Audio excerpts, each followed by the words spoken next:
Ladies and gentlemen, boys and girls, welcome to the one, the only, welcome to RaceFace.Pro. And this time, we're going out and racing at Imola for round 6 of the RaceFace.Pro GT3 Championship. My name is Stephen Koenig, and joining me in the box is the one, the only, well, I can't say the world's fastest of the AMs, taking a double win after Tuesday, but definitely sitting on a high, Cameron de Bastos. Cameron, welcome. Welcome to Imola, and what a circuit for round 6 that is going to challenge our drivers on how they're going to maneuver their cars around. Who's going to be able to keep their tires alive is going to be the next one, but who can survive the likes of Variante Alta that likes to throw cars off into the wall.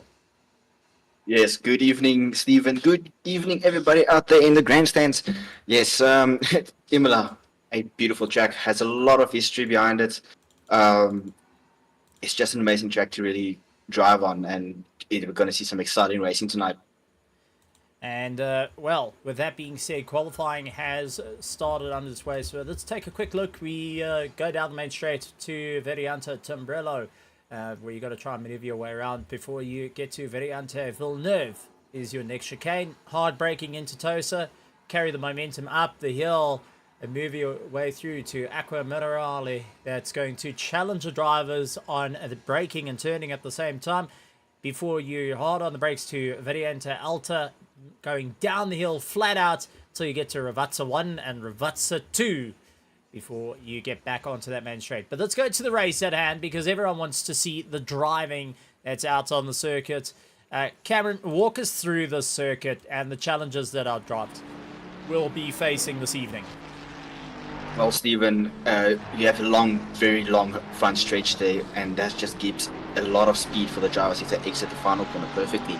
But that goes into the newly modified, well, not newly modified, but a new addition to all our older viewers who know the old Imola from the old F1 days, where they added a chicane, Variante Tamburello.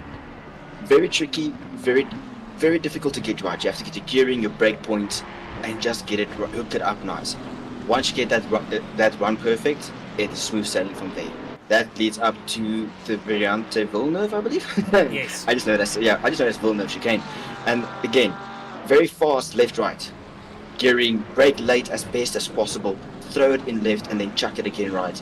This leads up to the hairpin up there, where you, for the McLaren, for example, I can use that because that's normally what I use. You want to brake as late as possible, and then either in first or second gear, get that nose turned in as best as possible, early on the throttle, get a great drive out, and that goes up to the top of Acque Minerali, where again, very tricky in terms of your track limits. You want to brake just enough to get that turn in there, but carry enough speed, and then it's a long run down into Acque Minerali, where braking late is the best option. This track is full of late braking. That's the best way to get the best out of your times here. Acque Minerali, chuck it again right there, 2 double right-handers, run uphill, and then it's to the final chicane before the 2 final corners. Brake straight, you can climb the curves as best as you possibly can, and just watch again out for track limits. Very tricky to get it right there. And then it's a straightforward run. The final 2 corners, 2 left-handers, very easy braking, and then it's your home free. So you say easy left-handers, but we've seen people get it completely wrong. Talking about the racing at hand, Bernard Barkhuizen currently out in first place, Kieran Patterson out in second place, Paul the Wall Fenter out in third place with the times, but you have currently our standings that is sitting for both our Pro and Pro-Am that are racing this evening. Out in this stream, we do have our Am and Gold being raced by Alderman Boertema. He's going and live streaming on there. Big thank you to him as well. Going and taking some seat time out and preferring to be behind the mic, and joining us in the very few that actually decide to go and do casting and commentating for sim racing. But take us through who's sitting where in the championship. Yes, no, absolutely. So we're going to start with our Pro-Am guys here, our Pro guys here, where Kieran Patterson has a very healthy lead of 248 points. That's a total points. And then in second place we have Bernard Barkhuizen, currently first on pole there with a 140.3. Sitting in second with 221 points, with Daniel Rowe sitting in third with 151 points. Now the battle for third and fourth in the Pro isn't over yet, with Bernard Kruger on 143 points, and 5th John LaRue, 6th Muath Musa, 7th Justin Lotus, 8th Bagger Grobler, 9th Van der Schoeman, and 10th Q Du Plessis. Taking a look over at our Pro-Am drivers here, currently in the lead is Sean Herrero with a 1-point lead over his nearest rival Adam Patterson.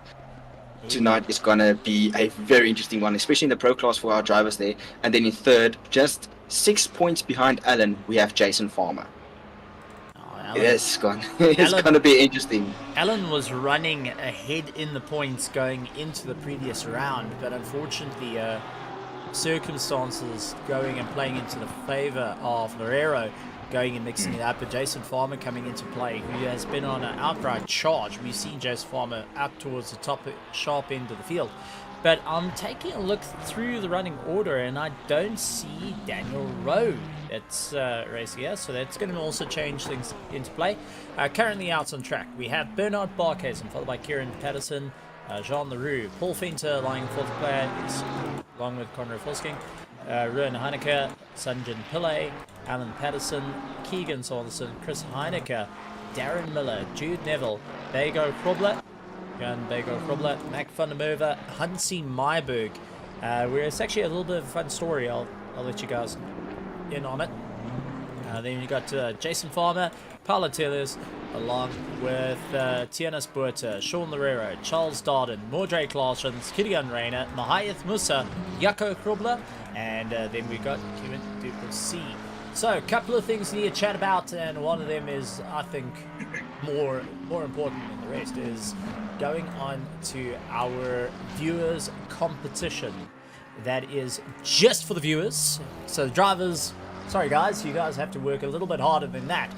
And that is down in the description. SA Lube going and putting in a bit of a prize. You, as a viewer, can go and click on the link in the description and be part of a 300 Rand giveaway that's weekly. Plus, you get put into the immediate draw for the 2,000 Rand prize pool, which is happening at the end of the season. Reminder, we're on round 6. So after this, there's 2 more rounds to get it in before we're handing away 2,000 Rand for the first time ever in RaceFace history out to a spectator. And that could be you. And I can tell you, if you're anything like Cameron and myself, we are chomping at the bit to be part of that. Take a look into the grandstand. So Natasha Lovelock saying good luck all and drive safe. I believe she's also live streaming tonight with her partner, so good luck to you, Natasha. Good to see some third-person shooters come and enjoy it. Sean Peters Media saying good luck all, and Mahayath Musa saying not doing quali, didn't practice. Eesh.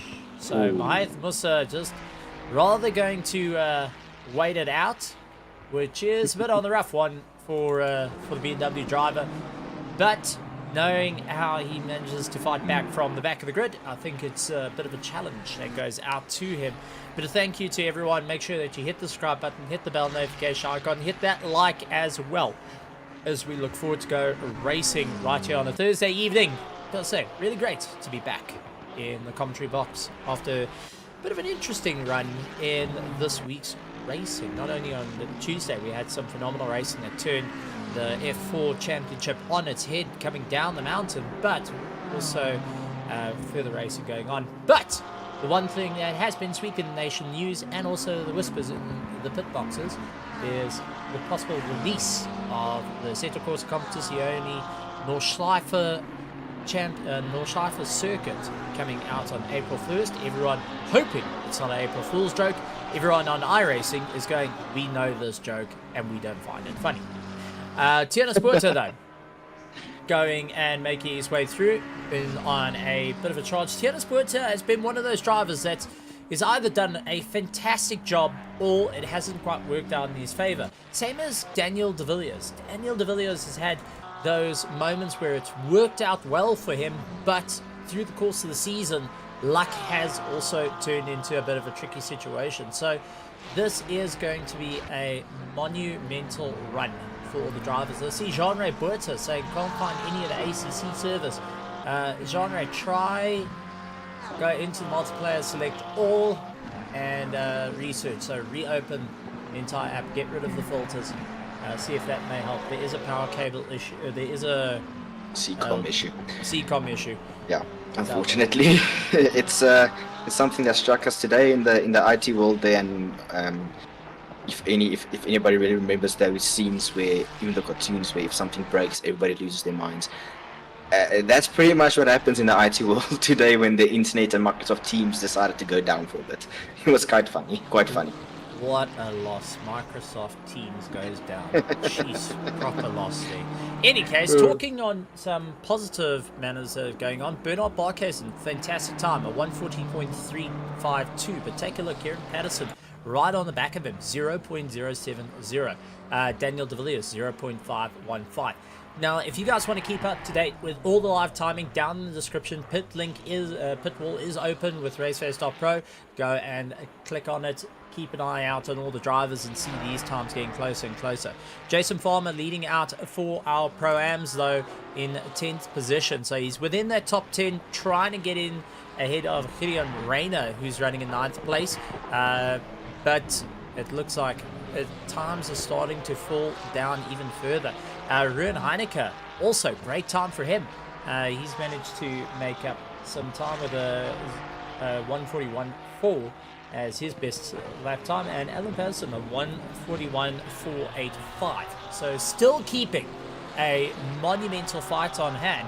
But this is going to be an interesting one, and I keep referring back to Cameron as the James Hunt in sim racing. He's the infamous sim racer, but at the same time going and taking over into the role of commentary as well while doing racing. You can always imagine him with a martini glass going and saying, well, let's see how this one works out. But with the championship so close for the Pro and Pro-Am, and especially how the championship's starting to unfold, Cameron, this is going to be all about who can get those final points in, who's going to be lucky out on the circuits, because any errors from now is a championship thrown away, which Bernard Barkhuizen does not want to do. He wants to take full points away from Kieran Patterson, and we saw Kieran had a monumental run last week and even managed to out-strategize Bernard, who had a fast run. It seems like Bernard's trying to hold on to whatever he can, and at the moment 0.4 of a second quicker than Kieran Patterson. So he's really showing out all these cards at the moment, not leaving much left for chance. No, absolutely not, Stephen. And it's quite close. At one point they were 700th of a second separated, and Bernard went and put in an absolute flyer of a lap there. I'm just looking at Kieran's data there. Unfortunately, he invalidated his current lap there right at the second, the last chicane before the two final corners. Tonight's going to be anybody's game. It's about respecting those track limits. You can keep it clean for long enough. It might be a dry track tonight, but Imola is still a very physical track, and can tire someone out. Track limits are unforgiving on this track. So to see the fight between Bernard Barkhuizen and Kieran Patterson tonight is definitely going to be something to witness. Their sector times are very, very close. A 10th year or maybe 100th year there being the difference. It's going to be a rough one. I'm also keeping an eye on Pro-Ams. Loureiro, Jason Farmer, Heineke, Alan Patterson, all very close in their lap times. Hansi Myberg in 17th position, also looking to come back after a fight. He actually broke his load cell pedal, and I mean physically managed to shear the bolts heads off his pedals on his load cell, and that was the end of that break for quite some time. So how he managed to do that, one, I have no idea, because he managed to push with enough force or weaken it over time that the bolts are meant to take 200 kilograms of force. He managed to shear them. He's actually looking to come back on the mission. He's quite close in lap times to Alan Patterson, so he may actually be a remaining factor there.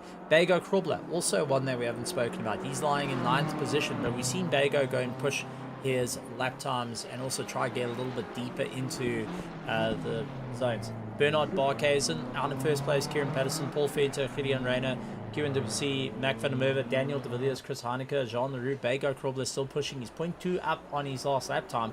This can actually move him into 6th place if he gets it all up in order. Maybe even 5th. That drops him into 7th. Not too bad. Alan Patterson 0.1 up on his lap time, so he's hoping to get the jump on Heineke ahead of him.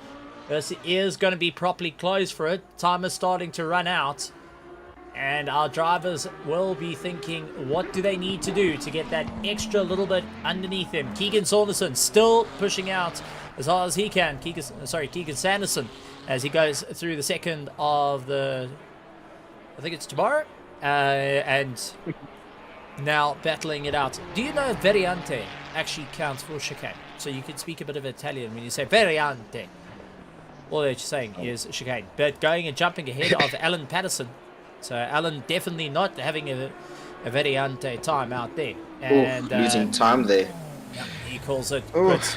So as we head back to take a look at see Hansi Myberg quickly jumping in to say good luck to all, as he's going to be out on the track. But exciting times, Cameron. Exciting times. It's definitely going to be exciting, Stephen. I'm quickly looking at the lap times here. Between Mac van der Merwe and Bago Krobler, they ran the exact same qualifying time. Ooh, okay. That's interesting. That also means life's about to get good and life's about to get interesting. So let's go down to our race and quick drop down to what is going to happen tonight as we get ready to rock and roll around Imola. It is a short formation lap, and there is the start of the cars. So out in 1st place is going to be Brandon Kruger. He's looking to try and break away from the rest of the pack. And will he be able to do it? Well, only time will tell. Whoever will be at the top of the running the charts.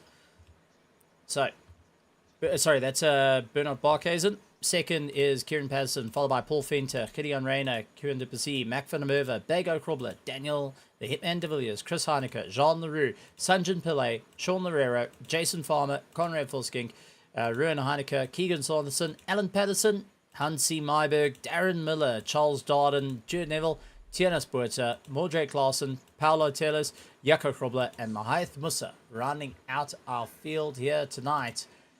And this is going to be a monumental run.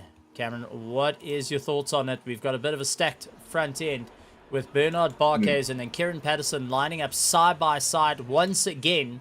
The two of them hoping to have a great show. Tim will be on the cameras, and we will have Jim to give the lights. 2 mandatory stops, 1 hour, 30 minutes to go. What's your thoughts for the final time? Action on lap 1, definitely going to be between Kieran Patterson and Bernard Barkhuizen.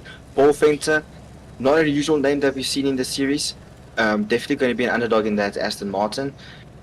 Let's just hope that everybody makes it through in turn 1, but on Imola, anything can happen. Well, as they get rolling, time to get racing, and they will have a short formation lap to get a bit of heat into the tyres, a bit of heat into those rims, try and let it heat soak. Also, the brakes needing a lot of work here, because that is what you're going to be solely relying on when you get into turn 2. And you have got mid-engine front and back, but to the lone front engine of likes of Paul Fenter, maybe the spanner in the works it's needed. Bago Krobler in 7th place also can get a jump on fellow teammates Kieran de Percy that's just ahead of him. As they make their way around 70 kilometers an hour, no getting out of line, no slowing up, no speeding up, because you can get a penalty, and this pit lane is detrimental to your race if you go and land up with the penalty. Lights still red, waiting for it to turn off. Excitement building. Round 6 of the RaceFace.Pro GT3 Championship, all about to start, and our championship contenders out at the front, and away we go with Bernard Barkhuizen having a phenomenal launch off the line. Kieran Patterson trying to come back at him, does get forced to the fringe of the circuit.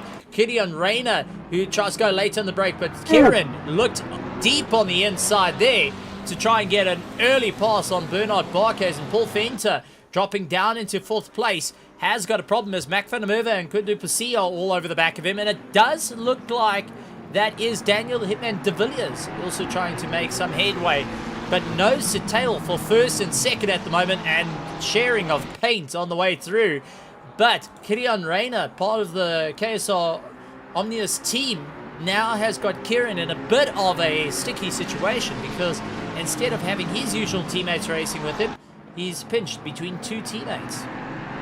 He's in the OG sandwich, we would say. They both teams, both the McLarens in front of him, well, in front and behind him, are from Omnius Gaming. They with the front being a collaboration between KSR and Omnius.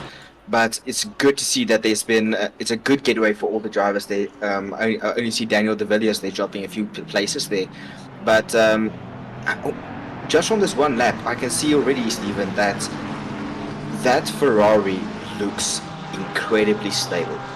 And the McLaren, to be fast around it, you need to have it a bit loose and low to the ground, which these curbs will definitely not allow you to always run. Well, you got Paul Fenter onto the back of Gideon Rayner, so he's trying to put a bit of pressure on him, and that actually is throwing him off a little bit, as now the front pack starting to open up the distance as they come across the line with Bernard Barkhuizen out in 1st place, putting in the best lap time from a rolling start of 152.1. Kieran Patterson coming back at him with a 152.2. Does look for the inside line, couldn't get it all sorted out, but I am starting to see a bit of a dive for Jean Leroux. De Villiers that come to close with one another. Bago Krobler tried getting a little bit greedy to go fast, and that compromised him, and now Chris Heineke looking to come into the fray of things as well. So drivers doing everything they can. Keegan Saunderson a little bit further back, also battling his way through. Sunjin Pillay, one that we don't get to talk about too often, takes a big look on the inside of Chris Heineke, couldn't get it all hooked up and had to back out of the throttle. So some great racing going on, but let's take a look at our Pro-Ams, because that's also heating up. Jason Farmer out in 1st place, Keegan Saunderson in 2nd place, Lorero in 3rd, Alan Patterson in 4th of our Pro-Ams, running nose to tail with one another, so they are still giving it everything they got. But I'm seeing yellow flags for Conrad Volsking, Hansi Myberg, Charles Darden, Jude Neville coming out of the pits, so he's having a bit of a rough time out there. Wonder what happened to all the cars, and let's see if we can go back a little bit of time. This is to the 296. That is Jude coming out the pits. And it looks like quite a few drivers there. Hansi Myberg, Charles Darden, everyone doing their first pit stop this early on in the race to try and get it out of the work and try and figure out what's going to be their later run. So very, very interesting strategies coming into play with the bottom 4. Conrad Volsking, Hansi Myberg, Charles Darden, Tiernis Burta, Ruben Heineke and Jude Neville. I think it's a pitting a little bit early though. Yes, well, it is a well-known strategy for the drivers that they would normally do is they would go and pit quite early, get into clean air, run their laps. It's a strategy that most drivers follow there, specifically for Alan Patterson, as we see him already in the pits there. But it's interesting. Paulo Tellez Yeah, is there, Mordred Claessen's, plus Loureiro into The the top pits. two. The top two of the Pro-Am in the standings are currently in the pits, and it's a drag race out of the pit there, Stephen. You can see Sean there right on the bumper of Alan. Oh, this is going to be who is able to get on the throttle the fastest. This is going to be a tight one. So they are looking to get this out of the way. Interesting to see Jason Farmer and Saunderson have not done that, but Loureiro and Patterson have opted to get their pit stops done and dusted early on. So, grid starting to open up a little bit more, strategies starting to come into play. First pit stops getting thrown out of the cards for a lot of drivers, which means you've got one stop to get it right. If you've got damage, well, you might just eat it. Tienes Burta getting a fantastic pass as he goes past Ruan Heineke, dives on the inside, gets hooked. Ruan Heineke tried going as late as he can into the corner. I can tell you from personal experience, sometimes that doesn't quite work when you're running very, very close to the rest of the competitors. But Mordred Claessen's only leaving the pits now and seems to have had a bit of a long time in the pits. So he's trying to get himself up and out. I'm not seeing any stop-go penalties or drive-throughs, but he did do a tyre change. 36.1, so he did a full refuel and a tyre change. I don't think the tyres were expected. No, but I also think I see on my little screen here that has direct contact, well, gets information from the steward's office there. It says that there's been contact between car 296 and car 10 very early in the race. So, might just be a quick fix-up. Don't know how the damage was, but I didn't see him drop down the order. So, who knows, can be anything. It could be anything. Actually, do see 296, 49 seconds. This was one of the contacts that got lightly shown up at the start of the race for our 296 car, and that is Jude Neville, who was battling it out. Ooh, 91 and 296. There's the contact. Oh, and that throws the McLaren into the wall. Oh, and that's why it was stationary for long, I believe, Stephen. Okay, so we got the story. The first 46 seconds of the race landed up with the Vandacity car, unfortunately, pointing in the wrong direction. But he's out and going once again. Always good to see. Bernard Marquez still leading out the pack with Kieran Patterson as they start to open up a gap to Ferian Reina, who's trying to make up some time. Kieran still keeping sufficient enough pressure onto the back of Reina. Paul Fenter pulls into the pits, and so does Daniel De Villiers pulling into the pits. Close racing though between Alan Patterson and Sean Loureiro. Tienes Burta, Ruan Heineke and Jude Neville coming back at one another, bouncing over the curbs. Strategies coming into play, early pit stops within the first 10 minutes of the race. I've got to ask a question, because you've been in these situations before. For anyone that doesn't know Cameron Bastos, he has raced with the pros for quite some time. He's even raced as part of Africa's strongest pros. And early pit stops within the first 10 minutes, my mind is saying, no, not a good idea. Rather go a little bit longer, at least get the first 30 minutes out of the way, then get into the strategies, especially on a circuit like this. That seems like it's not the case this evening. You alluded to drivers having to get out of any problems that may happen to them. But doesn't that take away, if you run into any issues further in the race, getting your car repaired or getting that swift tyre change that may be necessary towards the end of the race instead of relying on one pit stop in total? Well, Stephen, it's if you want to take the risk at the start of a race, then you just have to hope. As we see Tienes Burta, they're running off. Nothing in terms of contact popping up just yet, but yes, stopping early does have its risk, but also its reward. If you can keep it clean for the rest of the race, then you can get a big chunk of time out of the people that are battling, running in dirty air, using the tires to their max and getting into accidents. But if you can keep it clean, then you might be lucky, as we see Jude Neville moving up on the inside there, trying to unlap himself, and Tina's just saying, nope, That was for position, and Paolo Tellers as well going and falling off in sympathy. So Tienes Berta lost out 2 positions there. Ooh. And I think he was watching his mirrors. He was expecting an incident, straightened the steering up, and then kept out of it. Paolo Tellers looks like he outbraked himself into the corner, and that's how he landed up now onto the back of Tienes Berta. So I think there was a little bit of a watch out for a problem between the likes of Heineke and Jude Melville. But at the same time, suddenly that break, that 50-meter board that's just gone shooting past you, looked all too familiar, but at the cost of it sitting behind you instead of front of you.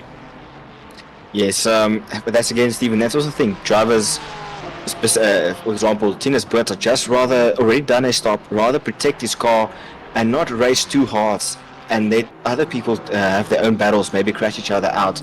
It's all about just rather protecting yourself instead of losing drive and getting extra damage. I would rather say that was a smart one, but then you also get drivers, as we've seen previously from the hybrid races. I think the most notable one in my mind was Kota last year, as we see Keegan Sanderson, they're going a bit wide there, but where the hybrid drivers pit halfway in the race, and then literally a second before the pit window closes, they jumped into the pits and they still held position. It's just, strategy is a different thing. I mean, we've seen how many races in the F1 world either won or lost based on strategy. I know I have a race in mind, but some people might be mad at me. Oh, Conrad Volskink and Alan Patterson coming to blows. The 424 car, and comes back. Hansi takes avoidance, and so does Charles Darden. And it looks like Charles is going and trying to get his car going, but this was rear contact. So, out of the top, this is into Acque Minerali. I can't say that correctly. And Alan late on the brakes. Just carrying too much speed. Did not expect Conrad to be a little bit too slow through the corner. I think Conrad was just trying to get himself all tightened up to get going. Oh, there he is. Mordred Claessen's landing off in the weeds. Ooh. So what happened to him? Now we start seeing the long game coming into play. Who's able to keep it out on track? And Mordred Claessen's, who was just trying to stay out of trouble. He did move out the way of the guys, but unfortunately got back on the throttle. Tires half on, half off. Man. That's a rough one. I understand what he was trying to do in terms of stick out of the way of the passing Bernard Barkes and Kieran Patterson and Kilian Rayner. But at the same time, it's just getting on the gas while you half on, half off. It just loses out. It's one of those moments of being too polite may land up in a world of hurt. So a lot of drivers starting to feel that. Bernard Barkes, though, putting in the fastest lap time of the race. So 140.800. Kieran Patterson trying to fight back with a 140.897. These two are going to carry on pushing each other right the way through the race. Gideon Rayner currently in third place, but as I was about to cut to them, Mac van der Merwe and Quinn Duplessis. Quinn decides that he's going to go farming a little bit. He's going to try and visit the Senna statue. That, believe it or not, if you go into photo mode in Assetto Corsa Competizione and in iRacing, you can actually find that statue currently sitting at Imola. It's quite an interesting little detail that lots of people, majority of people, will not actually see, but those that prefer to go hunting will go and get it sorted out. I mean, this is just proper racing on behalf of all the drivers going and pushing themselves a little bit harder. This is number 11. This is Palatils, who was a little bit slow. Going to go back roughly about 30 seconds. That looks to be Tienes Berta. He's behind. Slight bit of contact. Had to get late on the brakes. Looks like he was waiting up for the 722 car of Tienes Berta. So under braking, got caught out, and that was all she wrote there. Having to get themselves sorted out, but a little bit slow on the racing line. Got to be careful doing that, because it does make life interesting for any car that's catching up. And when you're stuck on the racing line, well, life will be interesting in a heartbeat. Right, back up to the front order. Kieran Patterson, Bernard Barkhuizen. No change for position there. Two of them still having a good fight between one another. Properly going blow for blow. Race after race. And now it's come down to this at Imola, where Kieran is leading the charge in the championship. But it is necessary to stay within at least the top 2. Any further down the order will be a couple of championship points thrown out and cost him the championship. So he's got to be so careful of that. But that's what Bernard Barkhuizen is going to be keeping in the back of his mind, is what does he need to do to get himself further up ahead. And the team will be frantically talking amongst one another, all the different teams, of who is drawing their way up through the order, who needs to be in the fight, where you need to be. Much like Jason Farmer, who is running 3rd place in the championship, now going and making his way up to 1st place. He's got Keegan Sanderson, who's not fighting for the top 3, but is able to give a bit of a boost to Alan Patterson and constantly relay information back to Alan, saying, look, this is where we have to be. Yes, no, it's good to see Keegan so high up in the Pro-Am standings. He's definitely also a skilled racer, but this is where communication is very much key, as you said, Steve. We're pretty much almost 15 minutes into this race, and we've seen multiple contacts, and we can see that Alan Patterson, who's 2nd in the championship, has fallen quite far off from Sean Loureiro. It's a give and take situation, so now it's all about the fight back from Alan. Yes, he might have some damage, and as you said before, you pit earlier, but now you all have to fix everything within that 2nd stop, which normally happens for these drivers halfway into the race. You can either kill his drive right now or push him a bit more to be better. So it's all about now, every contact that you make, every spin that you have is going to change your strategy. Alan might just try and do an undercut, but as we see, Kieran has closing up quite a lot on Bernard there. Seems that the McLaren has gone a bit loose there in the Villeneuve chicane. Ooh, this is going to be a drag between the drivers. Yeah, Stephen, it's it's a back and forth between these two in terms of fastest laps. I think at this point they're trying to pace each other. Kieran at the moment, with pacing Bernard Barkhuizen quicker and quicker, has managed to open up a 5-second gap to Gideon Rayner. Now, if we work out what the pit stop times are, a splash and dash will cost you about 5.6, 5.7 seconds. But a full run in the pits will cost you up to 43 seconds of run time. So 42.5 to 43 seconds. So any bit of spacing will be appreciated, especially when you got a mixture of teammates coming into play that can change it in a matter of a heartbeat. But while you were talking about every turn, every moment, the first song that came to mind was Every Step You Take. I'll be every move you. Yeah, that one. Yeah. That one. The Stalker song. But there you go. Miller having every move he makes. Unfortunately, this time into the dirt, and Hansi Myberg closing up onto the back of him.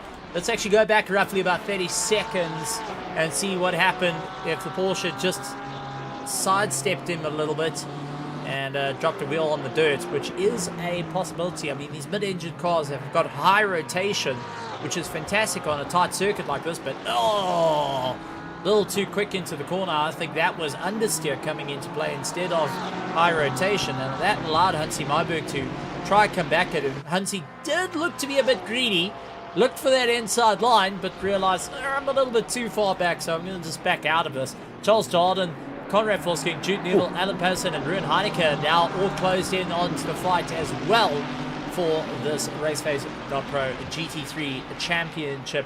Round 6, ladies and gentlemen, round 6 of our 8-round championship for season 17.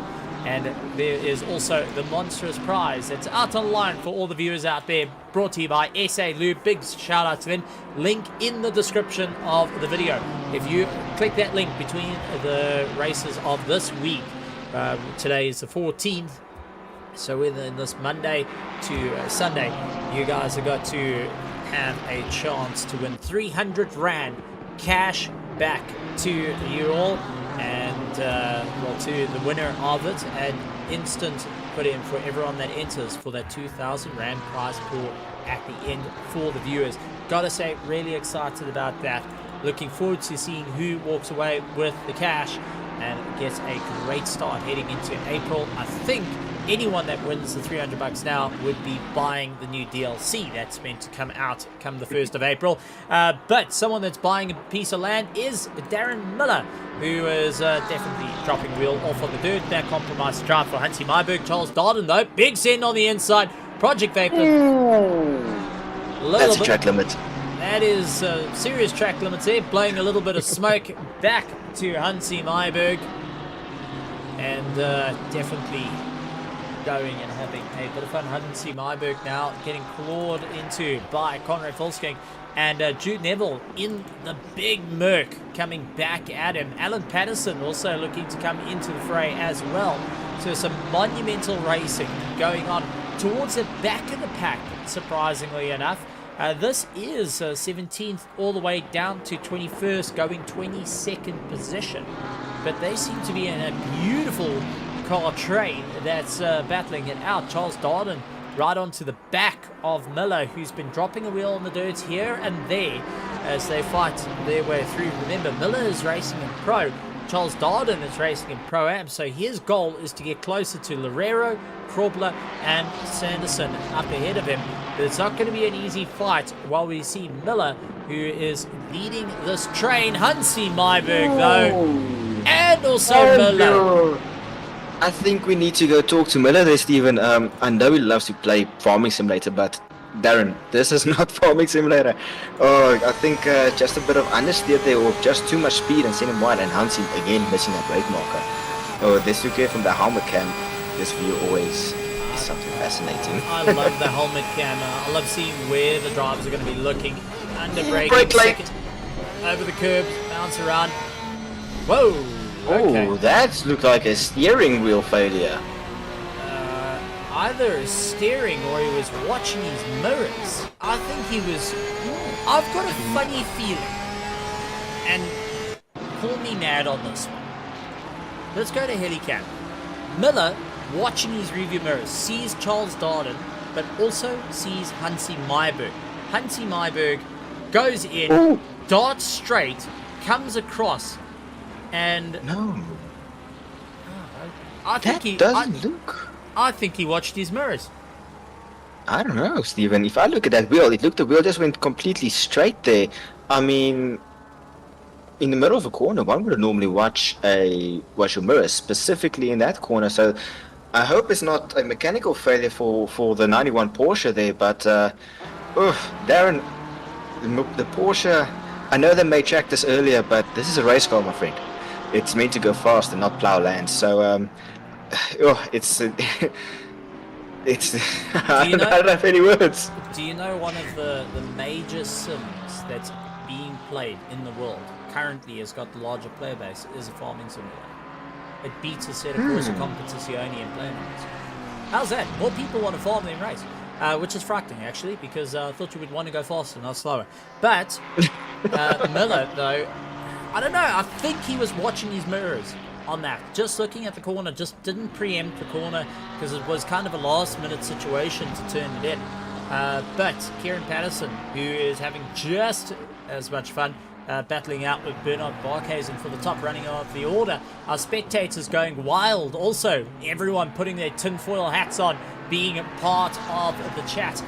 We have got Royal Sabaja saying hello world. He's good to be out there having a bit of fun and memeing it all the way. Bernard Barkhuizen, though, not enjoying the memes of Kieran Patterson saying go faster, hearing a bit of deja vu happening in that car as he battles his way around the circuit. Well, I think there's going to be many anime fans that are going, oh, that's just an overused reference. Well, it's better than Wait, going what? it. Deja vu was actually from an anime. It was a drifting anime and a Toyota. It wasn't a Toyota 86, it was a Toyota Supra. No, it wasn't a Supra even. It's one of these old box Toyotas. But it was a drifting anime, and also the guy managed to drift a bicycle and ramp it over an endless highway. It's crazy. It's just crazy. Fast and Furious got it from it. That's interesting, because I don't watch anime. Well, maybe you should. Now you know. One I highly recommend is Angel Beats, because it's such a fun show. As Paulo Taylor's having to dive out of the way, Bernard Barkhuizen, though, definitely having to take a breather there. Kieran Patterson kept his foot absolutely planted. But Paolo, who got a mirror full, actually looks like he got a bit out of shape there. A bit of a nudge there from Bernard Barkhuizen saying, hey, get out the way. I'm trying to get this guy off my tail. Move. So, yeah, a slight little bit of contact may have occurred. But we're about to see it from Tim in the helicopter. And out. Yeah, just the slightest of taps on the rear right. Just upset the Porsche. Just enough that it had a little bit of a panic attack and came back. But I think that was just out of desperation to keep the pace at the moment, because Kieran is constantly hounding him, trying to figure out where they can go. Now that we've head into the 1 hour 5 minute mark of the race. But yeah, if I could recommend any anime, Angel Beats, you'll always smile at the end of it. Future Diary, great stuff. Even Langedian, always a great one. Mecha anime. Yeah, and there's a couple Stephen Koenig. Yeah. And if you feel like racing, look up a movie called Redline. And promise you, it's Loose Ferrari. Sideways action from Kieran Patterson. That is what Redline looks like. Sideways action and a little bit of flying cars in the mix of it. So bit of F-Zero coming into play. But that has killed the pace for Kieran Patterson and allowed Bernard Barkhuizen to open up the drive. 1.3 seconds away for it. Nico Killerman going and saying he's going and having some load shedding. That is why he's out. But is enjoying watching from the grandstands this time around. He's enjoying the run. Nico Killerman, what part of the iRacing contingent and one of your competitors that's going and also taking some time out of the seat to go and keep an eye on all the amazing action happening here on the Assetto Corsa Competizione for round 6 of the RaceFace.Pro GT3 Championship. Out in a good running is Jude Neville is making up a bit of time, which is great for him.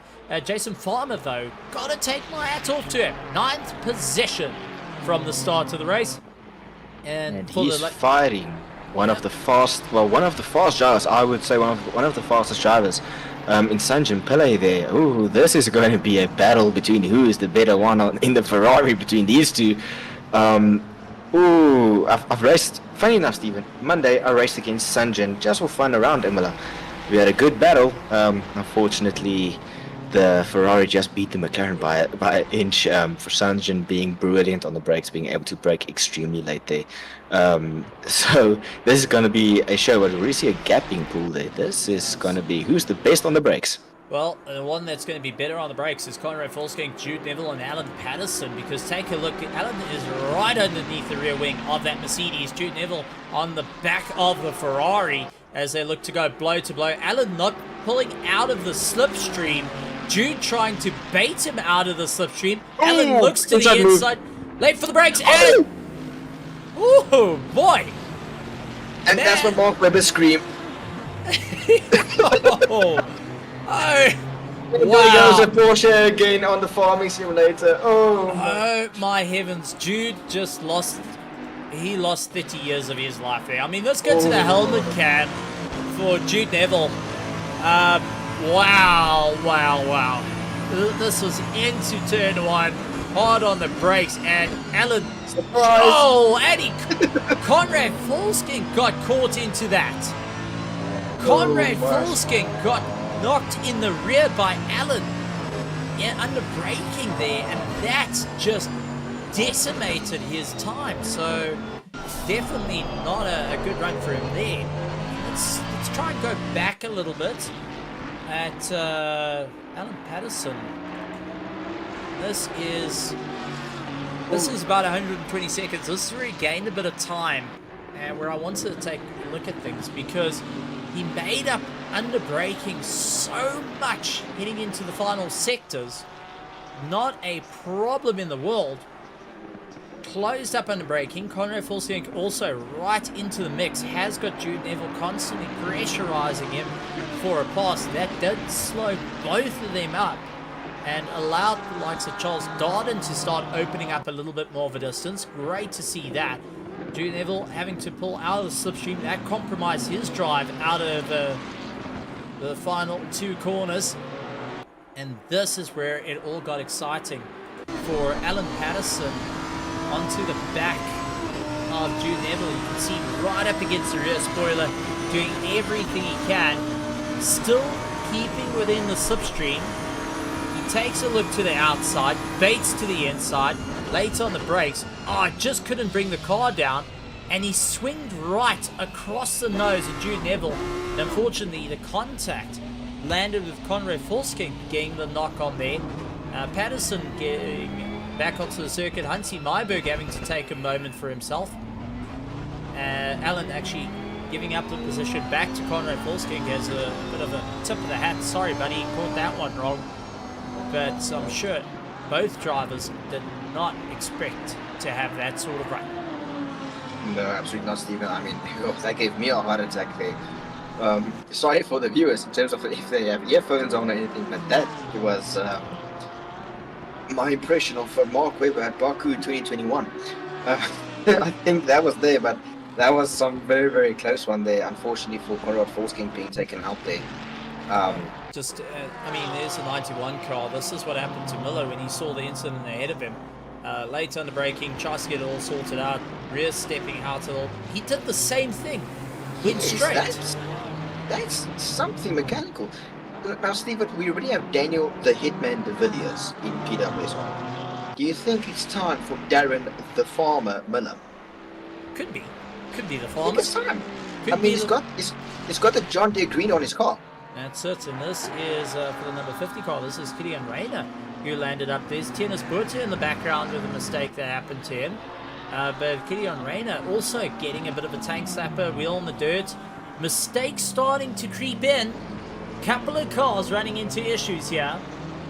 And everyone landing, and it looks like Kieran Duplessis, Jason Farmer, all getting a little bit uppity with one another. Let's go back about... let's go back a little bit, about 60 seconds, and see what happened here. Because this is Sanjan Pillay to Duplessis, looking on the inside, backs out of it, gets a little bit squirrely under braking, all looking fine there. Oh, run wide. So there's a first little off for Duplessis. Sanjan tries to go around the outside, can't get it all booked in. Jason Farmer comes into play. All three of them super, super close to one another. Sanjan looking left, looking right. Farmer goes in, tries to back out of it. Sanjan goes over the curb, knocks onto the door of Duplessis. Farmer comes back at him and looks to get past. Door starting to get closed down though. Sanjan, a little bit of argy-bargy between the two of them. Farmer, quick send down the inside. Beautiful under braking. Does force Sanjan out wide. That allowed the likes of Keegan Saunderson to come into play and Mahayath Musa come into play. Remember, Mahayath Musa started in last place. Now starting to make up some time. Bego Krobler onto Mac Krobler. Going on to Mac van der Merwe. So Bego Krobler onto the Big Mac of Mr. van der Merwe, who is still keeping it all together. But with under an hour done, we're under the hour mark. Bernard Barkhuizen out in first place. Kieran Patterson in second place. Mac van der Merwe in third. Bego Krobler currently in fourth place. Followed by Killian Rayner, who's got Jean Leroux all over the back of him. Jean Leroux trying to gain some time. The 404 car up against Killian Rayner, the number 50 car. Now remember, Killian Rayner was actually running in third at one point. Mac van der Merwe going and losing it across the circuit. He's parked on the outside. And our other two decide they're going to just go onto the dirt. Bego Krobler getting the best of that situation. Jumps himself into third place. So Mac van der Merwe down into sixth. Duplessis into seventh. Jason Farmer, first of our Pro-Ams, in eighth place with Keegan Saunderson chasing him down. Second of our Pro-Ams, and now ninth place. Mahayath Musa into 10th. Sanjan Pillay in 11th, followed by Jaco Krobler. Daniel, the Hitman de Villiers, Paul the Wall Fenter, Chris Heineke, Sean Lerera, Charles Darden, Jude Neville, Runa Heineke, along with Darren Miller, Hansi Myberg, Conrad Forsking, Tienes Burta, Paolo Tellers, and Alan Patterson now at the back of the circuit, but completed all these pit stops. Question being asked, where is the rain? Well, it looks like there is no rain here. It's sun, it's shiny, it's enough to get a sunburn, and make sure that you're wearing your SPF 50 because it is hot out on the circuit today. 24 degrees out on the track, 20 in the grandstand, so make sure that you keep yourself hydrated and also putting on that sunscreen. Yes, our virtual screens can now start burning us over time because, well, we've created the new Smell-O-Matic, which is powered by AI.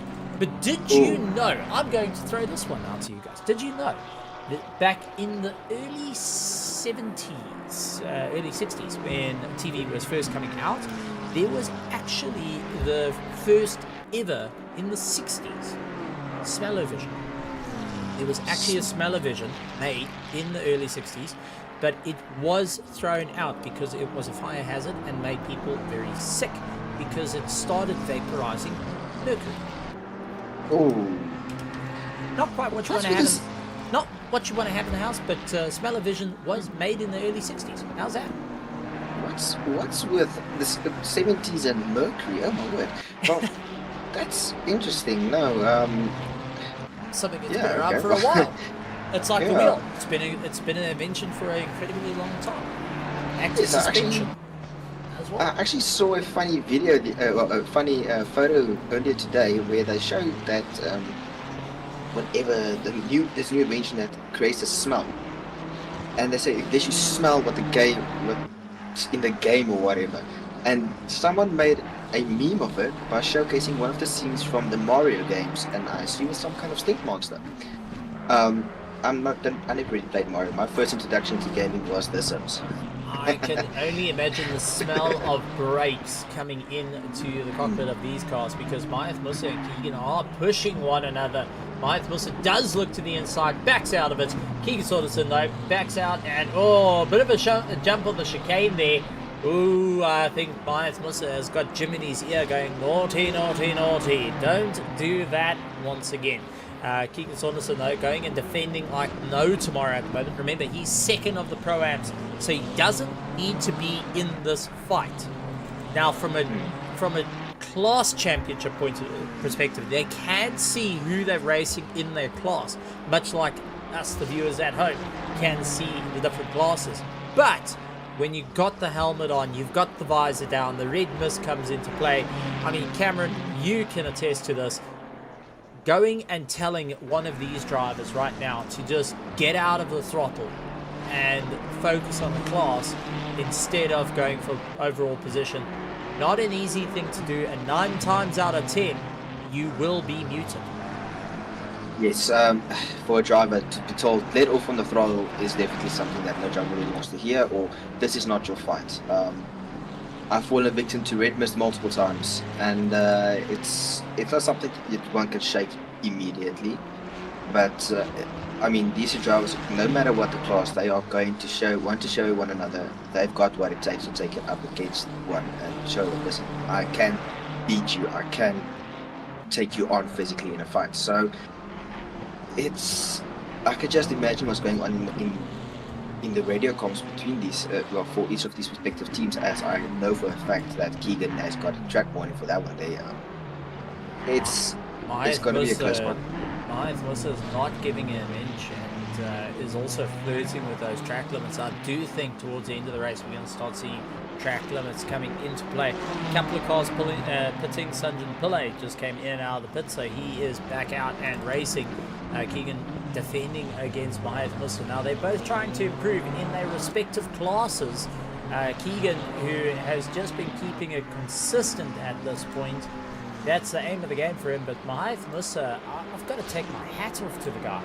He's managed to climb 16 positions from the start of the race. Remember, he started in 26th position. Second to him is Jaco Krobler, who has gained 14 positions. He started in 25th. So those are our highest gained drivers in the entirety of the race, fighting it out. And Keegan at the moment is trying to make up a bit of time in his championship standings because, well, this is the first time he's actually stood ahead of Alan Patterson in a long run, and it will help him out to maximize the points because he's lying in 19th position. He has had 3 did not start, so he was unable to make it to the starting line. He's only scored in 2 races, so to try and maximize points now towards the end of the season is going to help for him. And he wants to try and climb out of that 19th spot. He's so close in the championship standings to at least get into 17th or 16th. Marissa, though, is also feeling the pressure. He's 6th in the championship. He has been scoring a little bit low this season, towards the bottom of the pros instead of his usual runnings, but has been consistent in his time. So he's sitting on 117 points and looking to close down on Jean Leroux, who is 5th in the championship on 129 points. So Mahath Musa has got everything to lose at this point. Keegan is going to just put him side by side. Beautiful running between the 2 drivers. Hats off on that. Not often we get to see side by side through there, and not often we get to see it without any contact, without any paint rubbing. The drivers just kept it together so cleanly. That was just some good, clean side-by-side racing. But now, Stephen, the question is, should we rather just start? They're both fighting respectively in their own class. Would it just rather be safe to just let Moath go? It might be in terms of pace-wise, because I'm looking at it. Mahath Musa last lap time was a 142.7 versus Keegan Saunderson's 142.9. But I see Miller, though, has had an off. So Miller, once again, having a bit of a terrible time in the Porsche. That Herbie is not a happy camper through the corners. And this is into the Variante, this is Acque Minerali. Slides it out, gets it wrong. Oh, just scraping the wall. Comes back in front of Felix PW solid drivers and had to weigh that out. Well done. I want to point out, very well done to the drivers holding their brakes and the drivers that are watching their relatives gain the information when it is clear to go back on track.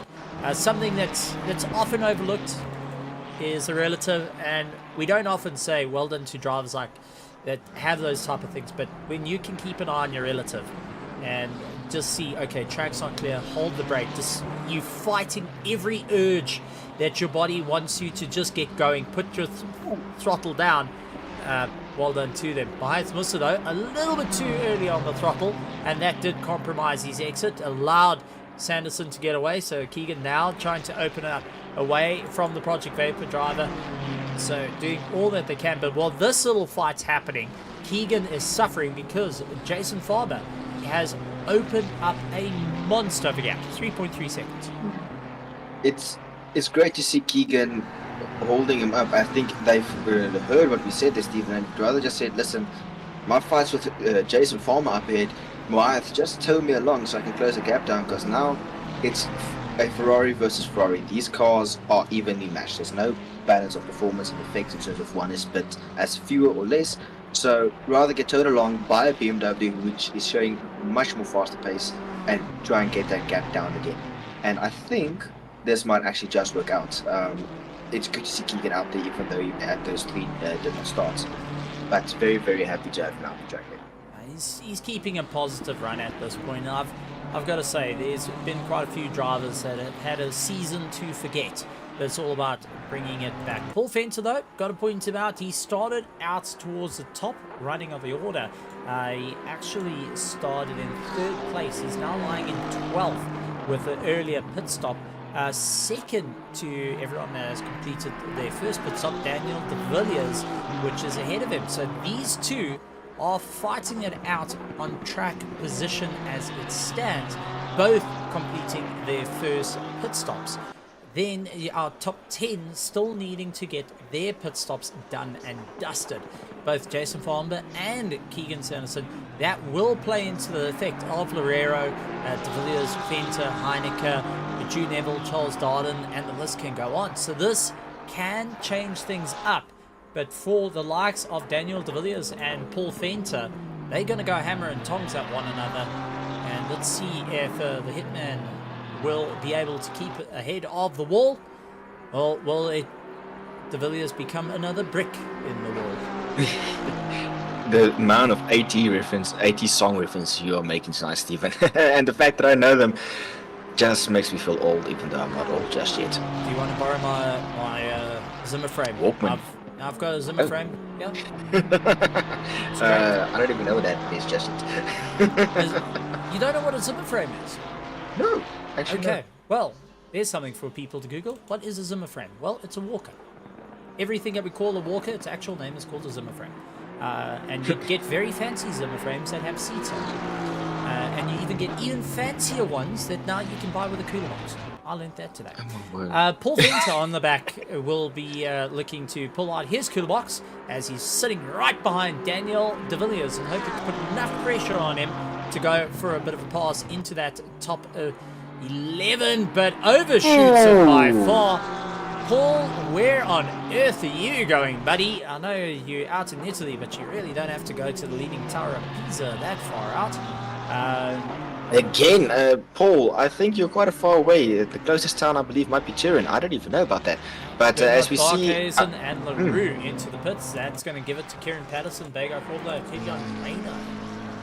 So Barkhuizen going for a halfway stop, which is the first time he's actually done that this season, that he's actually gone halfway and got the first stop out the way, which is a change. If you are an engineer and you are watching the drivers, you are watching the teams, you start seeing where patterns come into play. Who's going to get the pattern? Much like de Villiers and Paul Venter, they have just looked to try and usurp one another, both of them having the same idea, get into the pits. But you start looking at the patterns of the drivers. You know who's stronger under braking, who's weak under braking, when roughly guys are comfortable with their pit stops. When you get to race with people in the league, that's what you get versus a public lobby where you got a whole bunch of people you have no idea with. In a league, you start making friends. You start getting to understand the drivers and their way of thoughts. Bernard Barkhuizen has officially done something that PWSR did not plan for, and that is the halfway point pit stop. But whether that leans into his favor or not is a different story. At the moment, he's ahead of everyone that's done their first pit stops, but has to make his way past Keegan Saunderson, Mahyth Mr. Jason Farmer, Kieran Duplessis, Mac van der Merwe, Gideon Reina, Bego Krubler, and Kieran Patterson pulling into the pit box there. So that is going and fighting back. That is a reaction to Barkhuizen's action. So very, very interesting there. Gideon Reina coming into the pits. I think that is also to try and undercut. Mac van der Merwe trying to get in. Keegan Saunderson comes into the pits as well. And quite a few of the cars getting a very, very interesting run. Daniel de Villiers and Paul Venter are now split as they got Mahyth Musa, who's running in 4th place, who's completely between them, giving the blue flags. What's your thoughts onto that one? Now that you're getting used to everyone and someone goes and does something that's a little bit unpredictable, what goes through your head as a driver? Well, if it's unpredictable, it's definitely something that, well, you won't be accounted for. But I'm just looking at this now, Stephen. Kieran Patterson did an amazing in-lap compared to Bernard Barkhuizen. Bernard Barkhuizen did a 2-minute earlier, a 2-minute flat in-lap, and Kieran Patterson did a 1:59. So he might not be incredible, but that's a second faster than Bernard Barkhuizen, and it's given him quite a bit of leeway to play with. So depending on what the gap was before they entered, this is going to be, as soon as he gets past the Porsche of Chris Heineke, which seems to have jumped him in some shape or form, I wonder if Kieran missed his pit box. I wonder as well. Kieran's lost out that little bit of time. Bernard Barkhuizen now officially 30.9 seconds away. Chris Heineke is going and hurting in terms of times to Kieran Patterson. But it is a fight for track position. Bear that in mind. They are still racing for overall track position. Yes, you may have pitted. Yes, you may have got it out the way. The smarter move is to just let the faster guys go. But you're racing. This is for track position. Do you back out of it, or do you keep going? And Chris Heineke's thought to this is, I'm going to keep going. For Kieran Patterson, it's try utilize some of the toe to get him going as they make their way through. So very, very interesting strategies being thrown around tonight. And Chris Heineken pulling into the pits. That allowed Kieran Patterson to get by, but did Kieran hemorrhage enough time to go and favour the like of Bernard Barkhuis? And that last lap time was 2:37.8, so definitely down the usual fight. And Bernard's outlap was a 2:33. So somewhere Kieran might have messed up at some points, missed the pit stop, the pit box by braking a bit too late, meaning he had to be moved back. But this is going to be a fight back that needs to be done, as we see Charles Darden diving out of the way there from Bernard Barker as he's going around the inside of the hairpin there.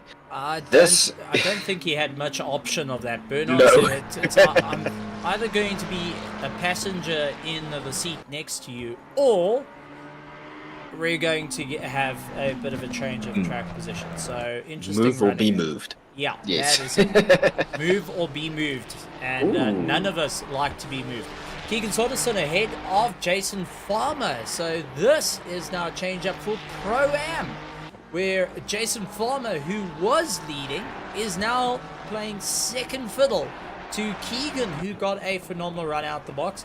Taking a look though, Keegan did he was stopped in the box for 42 seconds total. Jason Farmer 43.4, but he did do some repair work, while Keegan did not.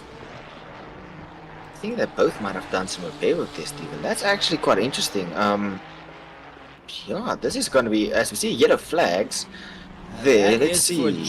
Is that Jude Neville? No, that is the 91 car. That's that's Miller. Curbs. I'm calling curbs.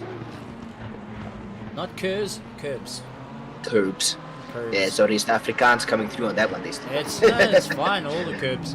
And far too many curbs, and just like a very fit person going to the gym, too much carbs will land up with a bit of a problem. And unfortunately, that spun him out. He's able to swing it back, but the tyres will be begging for mercy for the next little while. So get ready. Hope you like Adele, because you're going to be having a lot of that in New Year's. Was it Adele that sang Begging for Mercy? No, that was Amy Winehouse. Yes, so that did Mercy. Funny about that. So I don't know really who's the original one, because Mercy has been covered by Amy Winehouse. Well, now I think of two, and then there's also Frankie Valli and the Four Seasons, who also did Mercy. Frankie and the Valley was first. Frankie Valli and the Four Seasons, yeah. They were first, then it was Amy Winehouse. Amy Winehouse, yes. So that's also another thing. So many people might not be on topic in terms of sports car, but the music, it's kind of interesting. Like many people, now this is a complete different tangent. Evermax, with using the same beat in terms of the music and the same type of chorus for the music. It's kind of interesting that they are sampling different music from another, and then it's a difficult thing to explain. But we're getting off a tangent there, as we see Jason Farmer getting past Keegan Sanderson there. Now this is the fight for the lead in Pro-Am division here. It's Jason Farmer is third in the championship, and Keegan is a bit down. So Jason is trying to maximize the points, and Keegan is trying to get as much as possible from the points from the races that he missed. Well, that's the thing. Farmer has every option to gain positions in this, because like Loureiro, who's further down, he's in 15th position, so he's down the order, he's in third place. Then you got Alan Patterson, who's even further back than that. So there's the championship runners out of the usual fight. So Jason Farmer has everything to gain at this point for his championship and to move his way up the order. Remember, he's only 6 points down on Alan Patterson and 7 points down on Loureiro. Gaining first place in this race for your class will give you 50 points. And as it stands now, again, if we stop the race as it is right now, Jason Farmer would walk away with maximum points, 50. Oh, And then- Keegan! And that's a Ferrari that's seen better days. He did a Charles Leclerc, but at the wrong chicane. Yeah, that is it. Unfortunately, late braking, and this is one of the chicanes that were added into the new Imola. Over the curbs a little bit too much. On the throttle over the curbs. That's all looking fine through turn 1, turn 2, turn 3. Villeneuve chicane. Hard under Trying for a leg brake. Oh, Too much on the just curbs. upset the car brake, and that is all she wrote. Unfortunately, taking a monster hit. Does throw him further down. He's actually being more gentle going up the gears, and that tells me the car is hurting a little bit more. That rear has gotten a hit, has taken hit. Kieran Patterson with a 4-second gap there in the lead there currently. So it seems like the stop that Kieran did might have just cost him a bit too much, but now this is where we're going to see if he can claw back that time. Well, there Bernard is is Bernard Bernard is Barkhuizen facing and back Kieran. markers. Yeah, Bernard Barkhuizen is facing back markers now, and that he has to be careful in terms of running now track limits there, as that was very close to flirting on the edge there. Two of the most three notorious places in terms of Imola for track limits is the top of Acque Minerali, the exit, and the chicane that they're approaching now again on the exit.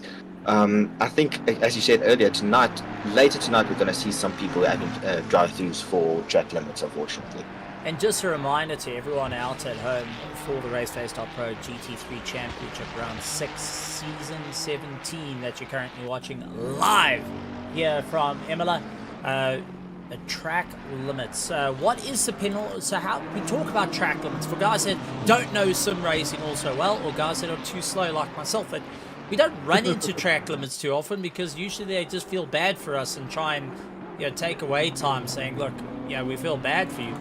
Explain to us what a track limits is, and what is the penalty for exceeding track limits, as we see Gideon Reyna exceeding braking limits at this point behind Bego Krobler, and that cost him a position to Jean Leroux.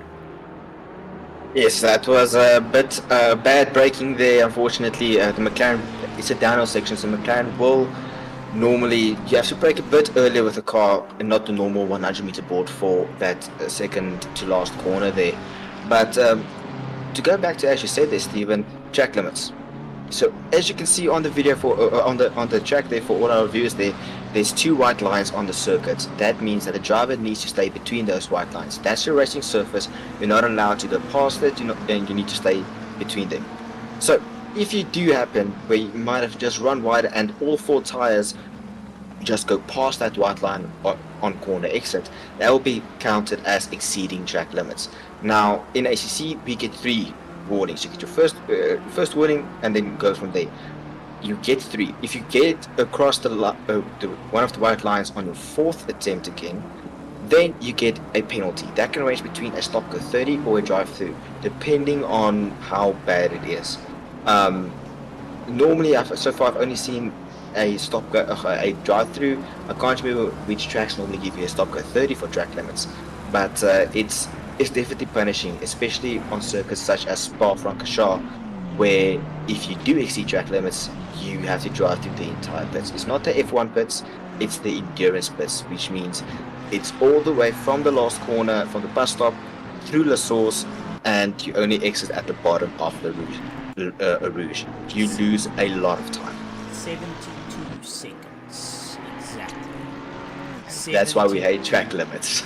72 seconds. On this circuit, you lose up to 43 seconds driving through the pits at 50 km an hour and listening to your competition run by. 3.5 second gap between Bernard Barkhuizen and Kieran Patterson. Kieran on a monumental charge. Bernard Barkhuizen able to do a 141.4 on that last lap time. Kieran doing a 140.8 as his lap. So he's really making on a great charge here. Our top 10s need to do their mandatory pit stop. Then you got Jaco Krobler down in 16th needing to do his mandatory pit stop. But it looks like the majority of the field has done their pit stop. Drive-through penalty for Paolo Terlios. Yep, we're talking about that. And it looks like he is in the pit. and might be serving that drive-through penalty. Yes, he is. So he is trying to get it up and going. Unfortunately, Kenny, our speedboard sign, has seen better days as we saw him halfway up the pit lane. But Alan Patterson, Conrad Volsking, remember these two came to blows earlier where the two of them had the slight, well, I couldn't say slight contact. It was pretty hefty on the back of Conrad Volsking. Alan Patterson did try and give the position back to Conrad. Now they are going blow to blow with one another, having a great bit of fun. Hard braking, big send for Conrad Volsking, and runs Alan out wide to the fringes of the circuit. Side by side they go, a little bit of paint rubbing they're going, and the KSI Hex driver just getting ahead of Alan Patterson, but it looks like Alan's going to come back at him. He's keeping that front left on the rear right. Does look for the inside line, tries to straight line it back into the toe. Gonna look for the inside, under braking into turn 1, backs out of it. Second guesses the whole run. Gonna rather follow him through. Bit of a flashback there from the previous incident he had going into turn 1 there, Stephen, I think.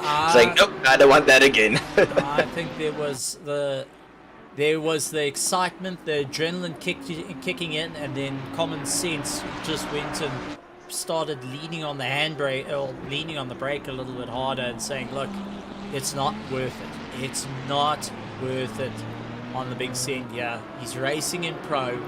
You're in pro-am. Think about the long game. Hansi Myberg with a drive through. I gotta say, for Hansi Myberg to get a drive through, he's one of the very few drivers I've known that's actually broken a load cell brake, who's managed to score as many drive-throughs as possible in a season with a variety of issues coming into play, but yet is on the track every single race. He has got an attendance record of 98% over 17 seasons. That's unbelievable there. I'm still curious on how he managed to break the load cell. I've only managed to paint the base plate on a load cell pair of brakes there. So we need to get. You're not going fast enough. You just got to ask Hansi Myberg. He's getting drive-through penalty. That's the only way you slow him down. Chris Heineke going after Paul Fenter. The two of them know each other very, very well and have some good chats between one another. Looks like he's out to have a bit of fun. See, there's a yellow flag that came for the 1-2-1 car. That was Keegan Sanderson coming out of the pits. Unfortunately, Kenny is lying in the dirt. So is that Kenny, or is that just the end of saying, okay, well, this is where the pit box is in? That's Kenny, unfortunately. It's got run over. You can see his mate still standing up in the back. That car still carries damage. But Keegan, yeah, as you pointed out, still sporting a bit of damage on his car. And Jason Farmer now coming into the pits, so he's going to be dropping out of that 8th place spot with Daniel De Villiers going and gaining a bit of time. So I think maybe a couple of drivers going and underestimating the amount of fuel that they will need to get themselves to the end with the race going on. But Hansi Myberg comes out of the pits. He served his penalty. But let's go through the running order of the pack before it all changes again. Bernard Barkhuizen out in first place of the pros and first place overall, followed by Kieran Patterson, Bago Krobler, Jean Leroux, Mac van der Merwe, Kieran de Passy, along with Sanjan Pillay in 7th. 8th place is Daniel De Villiers, along with Gideon Rayner, Paul Fenter, and Chris Heineke. Moving on to our Pro-Ams. Sean Loureiro back up to the top of the pack. He is lying in 12th place. 13th, Mahath Musa. Jude Neville running in 14th with Jason Farmer trying to gain some time to him. In 15th position, Charles Darden in 16th, 17th, Ruan Heineke, Keegan Sanderson, Conrad Volsking, Alan Patterson making up a bit of time there. He's in 20th position. 21st, Tiernas Buerta, Jaco Krobler, Darren Miller, Hansi Myberg, and Paolo Tellers rounding out our field.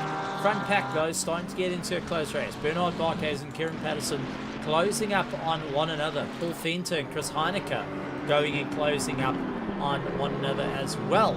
Loureiro back up to the top, which we weren't talking about a couple of moments ago, but he's managed to sneak his way through and put himself into first place to score maximum points at this run, which will help him out in the championship and get that spacing, because whatever happens now, if Loureiro and Farmer stay within the top 3, Alan Patterson will need to be in the top 2 towards the end of the season, the final 2 races, if he wants to stand any chance of going at the championship for first place. Yes, so Sean snuck under the radar there with his strategy there and being able to claim back there. He's already in the lead for the Pro Am Championship, and this is just going to secure it more, as you said there. I believe, well, with Alan being so far down now, that's going to hurt him a lot, and Jason Farmer will be taking over that second spot, with Ruan Heineke also taking over there. So this is going to be an LTR showdown, I believe, Stephen. All top three drivers are going to be LTR. Well, Alan will only score 29 points by the end of this race, so let's write that down somewhere. Alan gets 29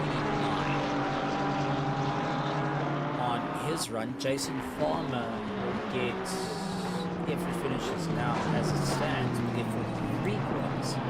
And Ferrero will get 15 points, so that really throws him down the standings for our Pro-Ams, and that does change it up. Even our pros, Daniel Rowe is not here, and that will knock him out of the top 3. Brandon Kruger, also a driver not here, he's in 4th position in the championship. The next behind Bernard Barkhuizen and Kevin Patterson is Jean Leroux. He's 5th in the championship and lying 4th out on the circuit currently. So he has every chance to make up a run here, with Mahath also on 117 points, who's even further down the field. So Jean Leroux may have an opportunity to get himself into the 3rd place spot overall in the championship running if he finishes within the top 3 of this race. Even the top 4 will get him ahead of Brandon Kruger. It's all shaking up down here, ladies and gentlemen. The championship isn't over yet. I quickly took a look at the team standings here also for the championship here, Stephen. Case of Factory, which is led by Bernard Barkhuizen, they're in the lead from PWSL Alpha, which has Kieran Patterson as their lead driver. They're separated by 10 points in the pro division. Okay, so lots on the line here. Drivers and teams are in a monstrous fight. We're starting to get to that stage of the championship. We'll be looking at the points a little bit more, or a bit of a finer detail, pulling out that magnifying glass and looking at every little bits of detail that may come into play here. That may change things up. Bago Krubler up into 3rd place, but remember, our top 7 still need to do their final pit stop, and that will allow things to turn once again. Bernard Barkhuizen, Kieran Patterson, Bago Krubler, Jean Leroux, Mac van der Merwe, Kieran Duplessis, and Sanjin Pillay, all still needing to do their final pit stop. And it's depending on who's going to be able to pull the trigger first and have enough space in between them. At the moment, Bernard Barkhuizen and Kieran Patterson is 3.3 seconds. Bago Krubler is 27 seconds behind Kieran Patterson, so he can actually get ahead into 2nd place. 1.5 seconds behind him is Jean Leroux, who's putting on the pressure. So Jean Leroux can actually get the jump and gain a position. 4.3 seconds behind him, Jean Leroux is Mac van der Merwe. 2.8 seconds behind him is Kieran Duplessis, and 19.4 seconds is Sanjin Pillay. So Sanjin Pillay is in a little bit of a hurting situation to try and make up some time, but a lot of the drivers will be considering these little factors coming in, because you need a 42-second gap to just be able to get in, out without an issue, without a fight, without a problem. And Palatelis, though, going and baiting Bernard Barkhuizen to go on the outside, saying, listen, just go, buddy, go.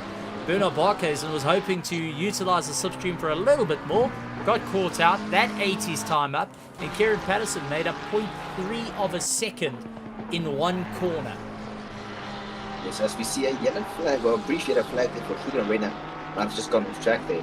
But that McLaren is really starting to show its true form this now, Stephen. It's a very fast car, so seems to be really pulling away now from Kieran Patterson once he hits open air and not behind any back marker as we do. This is Paul Fenter. This is Paul Fenter and Chris Heineke. The two of them. Oh, a little bit of a little bit of a bump draft between the two, pulling a bit of a Daytona trick there, and Chris Heineke just going and ensuring the bumper is spiffy clean before they break into turn 1.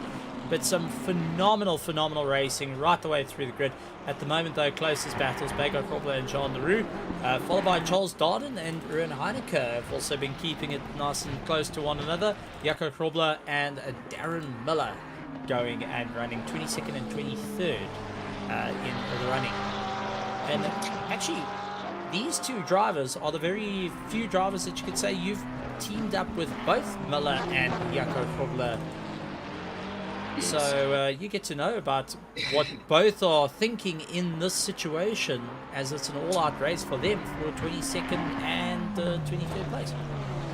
Yes, I've had the opportunity to both share the cockpits, well, the team with both Jaco Kropler and Darren Miller there, and I can honestly say that they are very nice guys, both of them. Jaco really eager to take on his the role as a fantastic driver this year and really show what he's made of and getting into the Pro-Am split there. But and Darren Miller, very soft, outspoken guy. You'll hardly ever know if he's really there when you're racing. He's so soft, and every now and then you just hear some words being exchanged there. His favorite phrase, which I will not repeat on stream here. Then you know normally, okay, he messed up or made a little mistake here and there, and something happened. That's the only really indication that you get that he's really on the comms with you at all. But no, both are outstanding drivers, very good drivers, and really eager to leave it all out there on the track. Well, it's really good to actually see the different characters coming to play. That's one thing you've got to love about sim racing is, yes, it's all virtual, yes, we might be living a million miles away from one another, but at the same time getting to learn the different characters, the different people behind it. It's why I like the Netflix series of F1. Kind of is controversial in terms of the way it goes, but you get to learn the characters behind the scenes. You get to see the different people. Here in sim racing, we get to chat to them on Discord, and you suddenly learn the most soft of spoken people can be the loudest of voices out there. The loudest of voices can be the softly spoken. You get to see the different styles, guys who like to crack a joke once in a while. You get the others that are far more serious into the fights as well. Even the team dynamics between the two get into a great one. I mean, we had Alan R busy going and chirping the likes of hybrid racing for a long time. Project Vapor also going and giving a bit of stick as well. Luxury Time Racing over the course of their seasons has also done a phenomenal job in their chat. So always enjoyable to see what the guys will be able to do, who will be able to step up the run and make sure that they will climb up the order. Yes, no, absolutely. It's one of the things, well, a quote that I've just made it up myself that says, or I might even be said by someone else, that says, true life friends don't always come from the people you meet in person. It's the people that are far away that still stick by your side. And that's something I apply to the gaming side. I mean, I've had friends come and go in my life, but the gaming friends that I've had for 13 plus years, never met them face to face. They are the ones that stick to you no matter what. And sometimes a little bit too close for comfort into a corner. Yes. Well, out in front, Bernard Barkhuizen leading the pack now, 2.8 seconds ahead of Kieran Patterson. Last lap time though, Bernard Barkhuizen only getting a 1:41.047. Kieran getting a 1:40.8. So Kieran's really dialed up the wick onto the back of Bernard Barkhuizen. Bego Kropler getting a 1:41.18, while Charles Leroux a 1:41.780. I'm just looking at these times, and I'm trying to see, in my head what may happen. I mean, Mac van der Merwe's into the pits. Daniel de Villiers trying to make his way around at will it be enough, or will these two actually come to blows with one another on the circuit, with Mac only doing a short fuel stop in the final 16 minutes and 50 seconds of the RaceFace.Pro GT3 Championship, round 6, season 17, right here at Imola. And away he goes. So Mac van der Merwe now trying to get out of the pits. Daniel de Villiers, though, will be running door to door with him as they head into turn 1. And they're in one shot, and they're gone in one shot. Stop go 30-second penalty for Mac van der Merwe. That is going to be engaging second gear right before you leave pit lane. Oh man. That has now, working it out, that will take him out of the top 10. That will bring him into 19th position. That's 10 spots down, just with one little mistake. Let's just be glad that we do not have any mic inside of that car tonight, Stephen, because the words will be flying left, right, and center underneath that visor. I can promise you, he is not happy with that one. It can be brave. Rest in peace, headphone users. Yes, absolutely. I mean, when was it? When me and you were sharing a track, and I had a bit of a mistake, and I have to apologize to you for your earphones, because it's just a burst of emotions coming out of that one, like everything of how could I have done that? Did that really happen? It's everything that's disbelief, shock, and anger coming out at just that one moment. Yeah, and now the guesswork comes in for him of where is he going to finish. I mean, that's the way it comes in. Sanjan Pillay, though, he's come to a stop on the circuit. Hold on, hold the phone. Ladies and gentlemen, hold on to the phones, hold on to the chairs, hold on to the curtains, hold on to the walls. Anything that is not nailed to the ground. What happened to Sanjan? He just came around the corner and stopped. Parked it. That's the only running Alpha 1 esports car that we have on track. At first I thought he hit a wall there, Stephen, but that seems... Did he run out of fuel? No.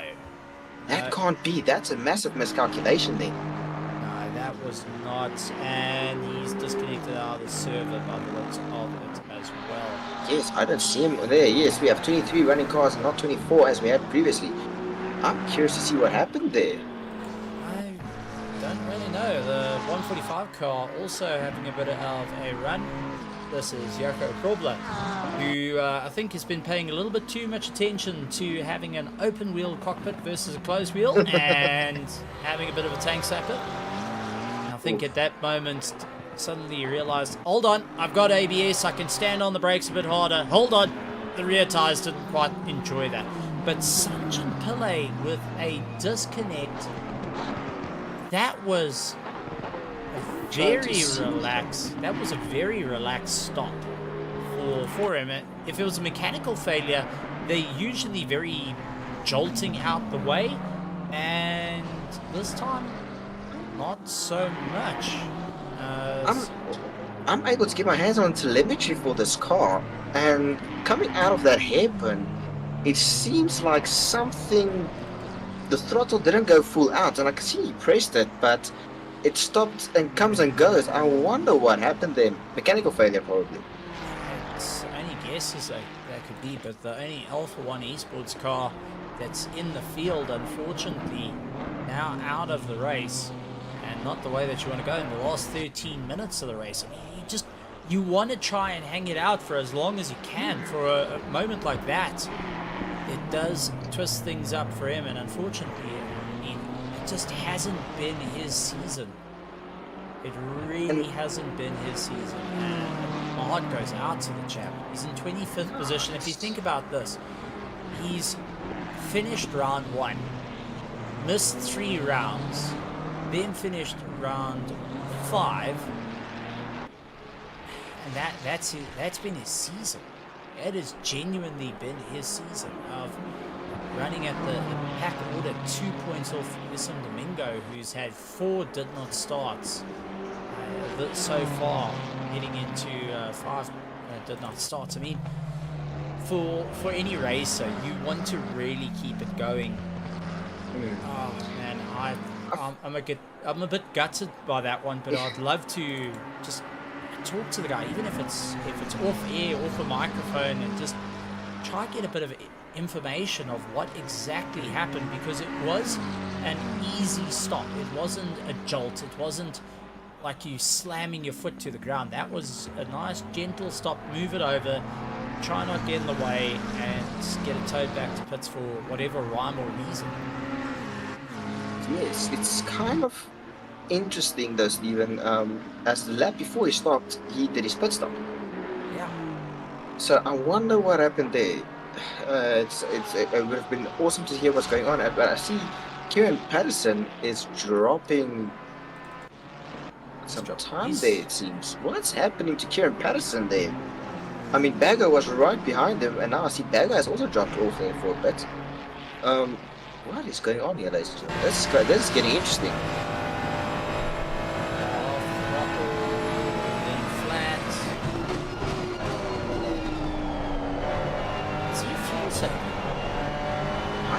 That's a short shift. That's a full shift. A little adjustments on the steering wheel. Car very upset underneath him, dropping the wheel on the dirt. Frustration starting to come into play. He's ahead of him. These two might actually pull in the pits with one another. But Kieran Patterson definitely short shifting through some of the corners to get himself in check. And the only time you're short shifting in these type of cars is if you're trying to save that little bit of fuel. Yeah, just trying to save that 0.1 of a litre that may be used a bit more. It's coming into play. So it's hemorrhage time as he's caught behind Hunty Myberg, and Hunty's dropping him in a straight line. Losing out through the corners. Ooh. And Hunty a little bit too close to the wall there, visiting our marshals. But well, Stephen, I've got some interesting information regarding the speed for that McLaren, for the Ferrari and the BMW. I just pulled out my radar gun and just looked at the different cars, the top speeds of the cars through the speed trap there. The McLaren, the highest speed that it has reached, well, for all the McLarens thus far, is at 268 kilometers an hour. With the Ferrari hitting 270. And funny enough, the fastest car on track is a BMW with a 272, as we see. Oh, I thought that was Kieran Patterson there. That's Keegan and Jaco Krobler that landed into the dirt. So both of them having a bit of a tough time. Keegan was actually in the middle of a corner and was stuck way behind. Now Alan Patterson onto the back of him. But that's also changed up the championship game. Jason Foreman, Charles Darden, Ruben Heineke, and Keegan Sanderson are currently 2nd, 3rd, 4th, 5th of our Pro-Ams as it stands. Daniel Rowe, who is not out on track, who is currently going and giving us some information, saying Bago was behind Sanderson, and highly doubt anyone would save fuel in this race. Well, we've seen stranger things happen. Daniel, we've seen stranger things happen. I think Daniel's getting ready for his time out. Do you know, a random piece of information for anyone that doesn't know Daniel Rowe, he's going to be racing a 3-cylinder this year. So not the normal Volkswagen Polo. No, he's going into the smaller stuff. Reason for that is he's given up with speed. He's given up going fast. It's too scary for him. He's going to go into the 3 cylinders and have the new generation show how you're meant to drive a 3-cylinder car instead of having all power underfoot. So that's what Daniel Rowe is going to be having. That, or his missus said, listen, the fuel's getting a little bit tight. Time to cut it down to a smaller car. Change out to the 3 cylinders. Bit of an eco drive. That might be a next thing into play. Got to concentrate on the long game, the houses coming into effect. 3 seconds though sit between Bernard Barkhuizen and Kieran Patterson. Daniel Rowe was 3rd in the championship. Brandon Kruger is lying 4th in the championship. I don't see Brandon Kruger out on the circuit. Jean Leroux 5th in the championship, lying 4th overall as it stands. Ryan Bago Krobler. Ithmus is lying 6th in the championship, but he's lying in 11th at the moment. Justin Lotus isn't in the race. and Bego Pablo, who's lying third, is lying 8th in the championship. So some interesting plays coming in for all the drivers throughout the championship, both in our Pro and Pro-Am. But the question I have to ask is our top 5. Who's going to pull the trigger first on getting into the box? With 6 minutes and 40 seconds to go, all is on the line, both in Pro and Pro-Am. Lorero, though, with a great run in Pro-Am, has opened up to Jason Farmer, which is his fellow LTR driver, but championship rival.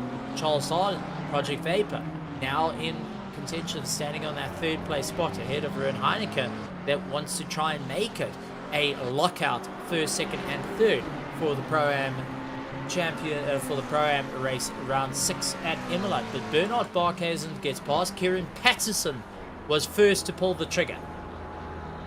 So, yes, this is interesting, Stephen. I mean, the short shift, I do know normally on the exit of the Tamburello chicane, one would try and get 4th gear there to get a better drive out there. But I think it's going to be interesting to see how long the stop is for Kieran, as that will normally say how much fuel he's adding. But this is going to be a shake-up. Will Bernard Barkhuizen respond, as we see Bago continuing straight on there? So it's now between the top 3. Who is going to respond first to Kieran pitting now? And it looks like Bago is going to keep going, and Jean Leroux is going to keep going. Will Duplessis do the same? Yes, Duplessis. So none of them are retaliating against Kieran Patterson's move, but instead looking to get a bit of a gap. And here comes the 3 PWSR cars running line astern. Sanderson, Alan Patterson, and now Kieran Patterson out together, so you can be sure that Alan is nowhere to be seen. Yes, letting his son getting the drive through there, and probably shouting at Keegan, also saying, listen, get out of the way, he's busy fighting for the lead here. So it's interesting to see, as these two are fighting for position between Alan Patterson and Keegan Sanderson. But I think Alan sacrificing rather his run there to let Kieran go through there on the exit of No! Oh, never mind. There was a mistake there. He did not expect Keegan, and unfortunately that brought him right back into the path of Kieran. So I don't think that was a very planned overtake. I think that was a spur of the moment type of situation. But Kieran Patterson now trying to get past Keegan. Will go around the outside. Keegan will lift ever so slightly, and that will allow Alan to come back into the fray of things, fighting out for the Pro-Ams. So Alan and Keegan going blow to blow, but it looks like Keegan running out a bit wide, costing him some time there. Race starting to heat up. Bernard Barkhuizen, though, all eyes going to him. Will he pit this time round, or will he stay out? With 3 minutes and 46 seconds to go, our top 4 still needing to pit. Now, if we go on Kieran Patterson's time, which was a splash and dash, it took him 42 seconds to get in the box and out, and currently he is 41 seconds behind Bernard Barkhuizen. He needs to really, if he wants to get that time back, he needs to really put in an excellent, he did an outlap now, unfortunately got stuck behind traffic there and ran at 2:06 there. So it's now to see what lap times he can put in to get that gap down to Bernard Barkhuizen and jump him when he goes into pits. But we already see Bernard Barkhuizen getting close to that pit entry. Will he take it now? Will he respond, or will he do another lap? Will we see another last lap, well, penultimate last lap, dive into the pits, get that sorted, and then continue running? This is now a strategy. As hesitant, got it. That was hesitation. There was hesitation. Not often we get to see drivers with a bit of hesitation to go in the pits. But Bernard Barkhuizen definitely got it. I mean, let's go back 30 seconds. Let's look from the helmet and actually check the steering input, because there was, do I go for it, don't I go for it moment. And it was nearly left for last minute. Turns right, second guesses, goes back in. Yes, I'm just quickly looking here, and Bernard Barkhuizen is still stationary. Kieran Patterson is going into the second to last corner, entering the last corner now, and Bernard has just been rolling Will he be able to get it? Bernard Barkhuizen is currently exiting the pit there. This is going to be close, still rolling in the pit exit there, and he's out. Kieran Patterson still needs to cross the line. He will be He's able in to see. second. There You we will go. see Bernard Barkhuizen now going into turn 1. This is not over, as with 1 minute 47 seconds left on the race. This is going to be heating up. His tires are already up to 10, with Bernard still needing to fire up after being stationary for such a short while and falling at such a slow speed. Yeah, this is going to be a outright slobber knocker between them, in the famous words of not Jerry the King Lawler, but Don. Yeah. Forgot his name. Really forgot his name. Neville having a yellow flag there for him. Probably ran a bit wide there. Oh, this is. Yeah. That's it. And Duplessis coming out of the pits, and he loses out 2 positions. It was JR that said those words. Sorry, it was bugging the living crumbs out of me. But 2 seconds between the likes of Bernard Barkhuizen and Kieran Patterson. With 53 seconds to go, we will see one more lap come into play. Well, 1 or 2 laps come into play for the race. And Bernard Barkhuizen doing everything he can to just try and get it through. It's about who can carry the fuel at this point, both fighting for championship runs. Remember, coming into this race, Bernard Barkhuizen on 221 with Kieran Patterson on 248. I mean, if I look at Kieran Patterson, he came first in round 1, second in round 2, first in round 3, 4 and 5. Where Bernard Barkhuizen came in third, as we hear Jim saying final lap. So Bernard Barkhuizen came third in round 1, first in round 2, second in round 3, second in round 4, second in round 5. Can he break the streak of Kieran Patterson here tonight? Kieran looking to take that away, both in one shot. And it does look like the KSR Hex driver now needing to try and figure out that isn't the 404. I do apologize. That looks to be well, that needs gone to out be of here. Volskink. That's Conrad. 44. So he backed out of the throttle, allowed the likes of Kieran to get by. He's not going to get too much into the fight there, as his fight is a little bit further back, dealing with Alan Patterson and Keegan Sanderson, who are going to be trying to claw their way through. But Kieran trying his best. Bernard really just giving it horns, 1.7 seconds. And there is not much space between them. There is roughly 50 to 60 meters between these 2 cars, ladies and gentlemen. Now going 100 meters out of the corner. Kieran's going to properly lean into the throttle. Paolo Taylor's moving out of the way, but Kieran's going to catch him at the bottom, and this is going to compromise him. Kieran has now lost out that drive, and I will say this. It looks like Bernard Barkhuizen, don't show off just yet, buddy. Don't show off just yet. Will be taking the checkered flag. No, keep on the throttle, keep on the throttle, keep on the throttle. There we go. That's the final winner. There we go.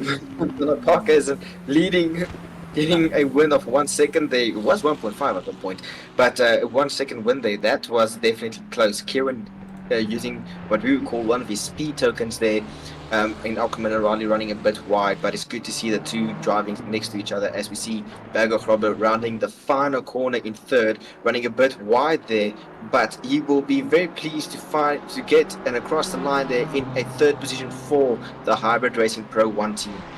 It's been good racing out there tonight, Stephen. No, absolutely tremendous stuff. Bergoff Robert comes across the line. Jean Leroux in 4th place. Daniel, the Hitman de Villiers in 5th.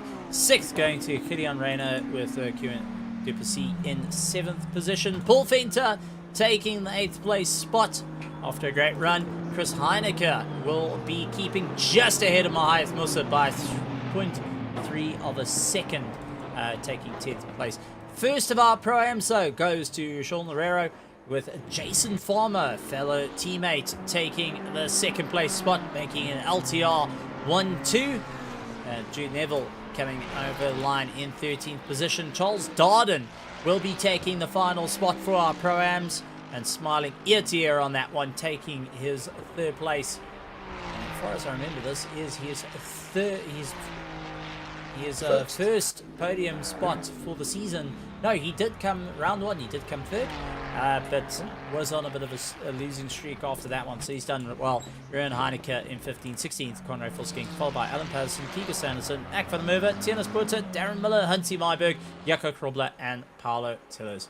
Rounding out our field here tonight for round 6 of the championship of the RaceFace.Pro GT3 series. And I've got to say, for season 17, the race is heating up.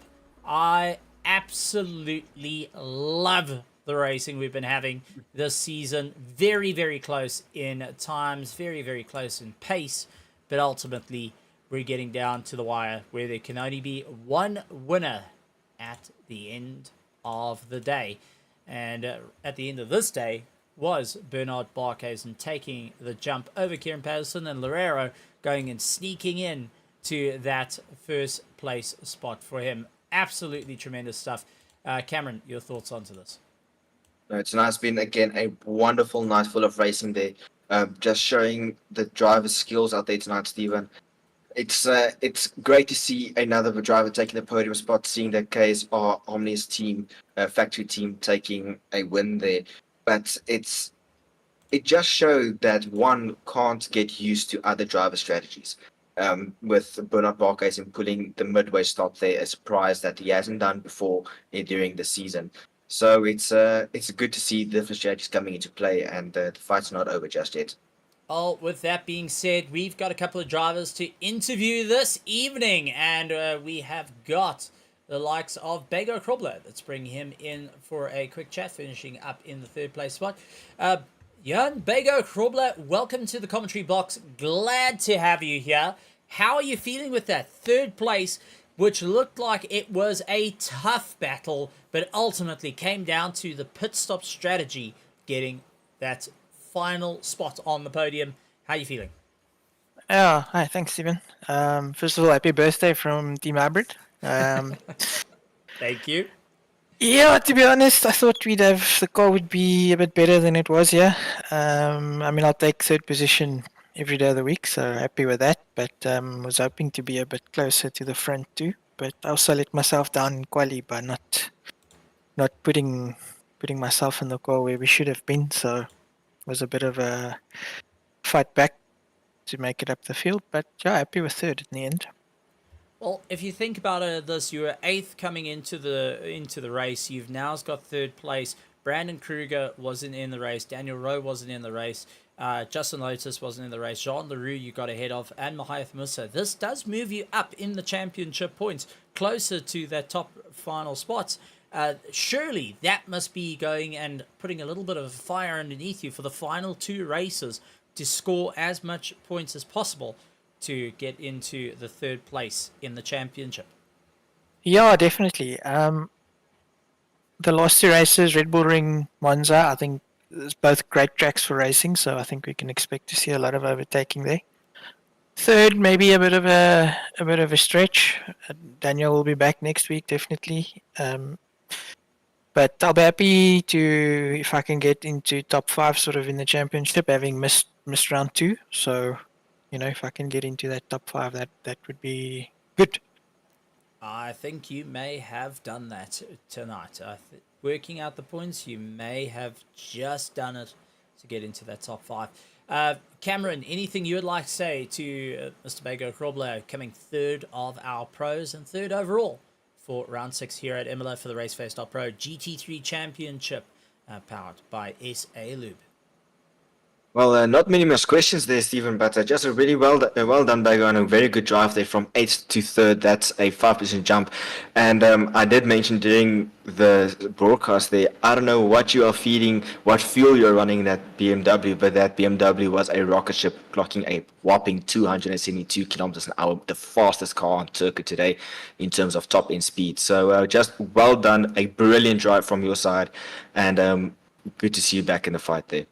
Oh, thanks. I'm actually a bit surprised to hear that. It didn't feel like that when I was sitting behind Leroux. But yeah, interesting. Cool statistic. Thank you. Welcome. It's amazing what you can find out when you're sitting on the other side of the wall. One thing that we don't see Bago doing too often is sitting behind the other side of the wall. Generally, he's in the seat.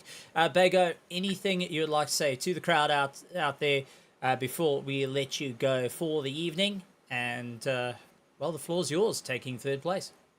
Yeah, thanks. Just a big thanks to everybody that keeps tuning in every week and watching the streams and supporting everybody, you know, regardless of who you support. Thanks for supporting the community and supporting the racing, and a special thanks to you guys as well for the top quality production you guys put together for us. And then just lastly, big thanks to all the drivers.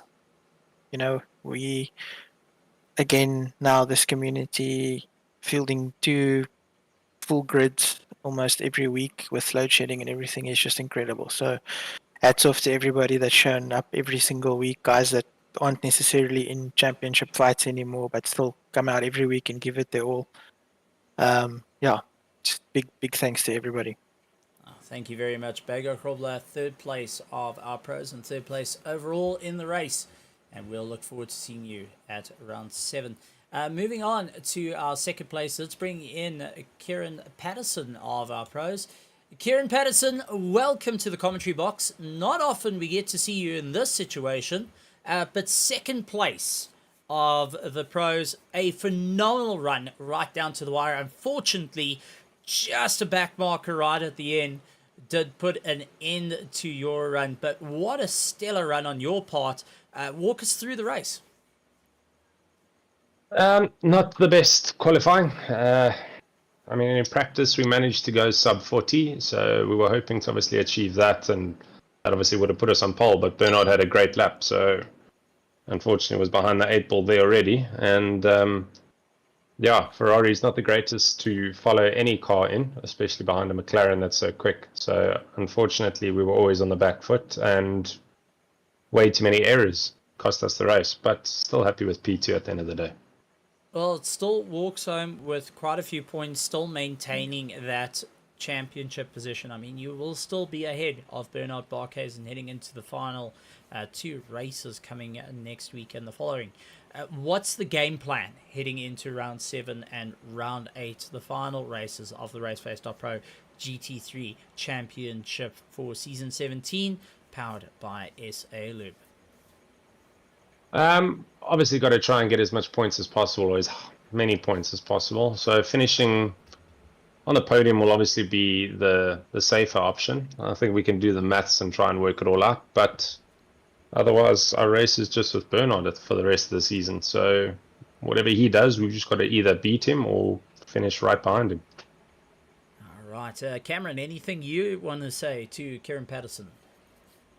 Yes, it's something that Kieran, this is something that me and Stephen was talking about in the commentary box in the race when we were on board of you at one point. Were you at one point during that last part of the stint, the second stint, trying to save fuel in any shape or form? No, none whatsoever. Actually, I generally overfuel a bit too much. So I think I had about 4 laps left at the end. So no over saving whatsoever. Okay, well, then my guessing on the short shifting was horribly wrong. But well done, Kieran. A phenomenal run on your part, and walking home with second place right here at Imola, not an easy thing to do. But from your side, anything you would like to say to all the spectators, all the people watching now and in the future, and for all the newcomers that are looking at you guys going, I want to be there racing with some of the best in South Africa? As per usual, thanks to everyone for the support on the stream and for supporting each driver. We always appreciate it. Well done to everyone that drove. Well done to the podium winners, all podium finishers, and the winners itself. Happy birthday again to you, Steve, for this week. I hope it was a great one. And yeah, thanks for yourself and Cameron's efforts on the stream. Appreciate it. Thank you very much. Thanks, Kieran. Really appreciate it. Oh, I'm starting to feel old. I'm going to bring out the Zimmer frame at this point. Thanks, guys. Don't have to remind me I'm getting old. Kieran, thank you very much. The PWSR. Oh, final thing. Let's talk about the team championship, because that's getting closer and closer. 10 points between PWSR and KSR. What's the thoughts into that? Yeah, when we saw Brandon wasn't here, neither was Daniel. So we thought this is big points for us. So needed to get that top 5 finish for both of us, which we did. So yeah, it will be a huge swing in the points. I'm not too sure if it's 10 in our favor or 10 in KSR's favor, but it keeps it close at least. So we'll take it down to the wire. That's going to be good. Thank you very much, Kieran. Glad to have you, and well done once again.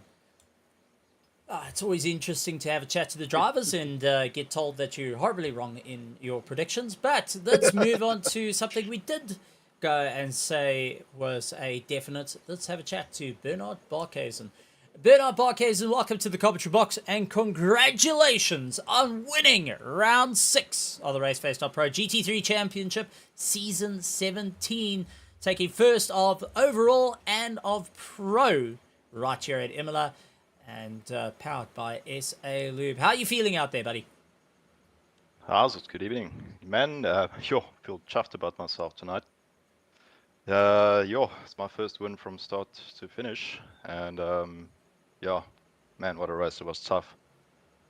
Well, finally breaking that streak. 3 races in a row you came second place, but this time going and putting the defeat on Kieran Patterson. Tell me, this was the first time throughout the season we've seen you actually pit on the halfway mark. First time in the season to do something like that. What was the mental change that said, I'm going to do that, I'm going to pit on at the halfway mark and keep going? Was it the fuel light, or was it a strategy coming into play? Yeah, no, actually it wasn't the fuel at all. I was just hoping that and bargaining that the undercut would do its job. Because I know Kieran, he actually caught me out a few races ago on the same thing. So I was just hoping that turned out, and yes, it did. But I know Kieran actually messed up his pit stop. So I don't think the undercut was that significant. Well, it was enough to come across the line. Early celebrations nearly led to early tears. Let's talk about that one, lifting off the throttle quite a bit towards the end in the celebration. Was there a moment of, oh boy, got to get my foot down back once again, because suddenly Kieran's closing and closing and closing and not backing out?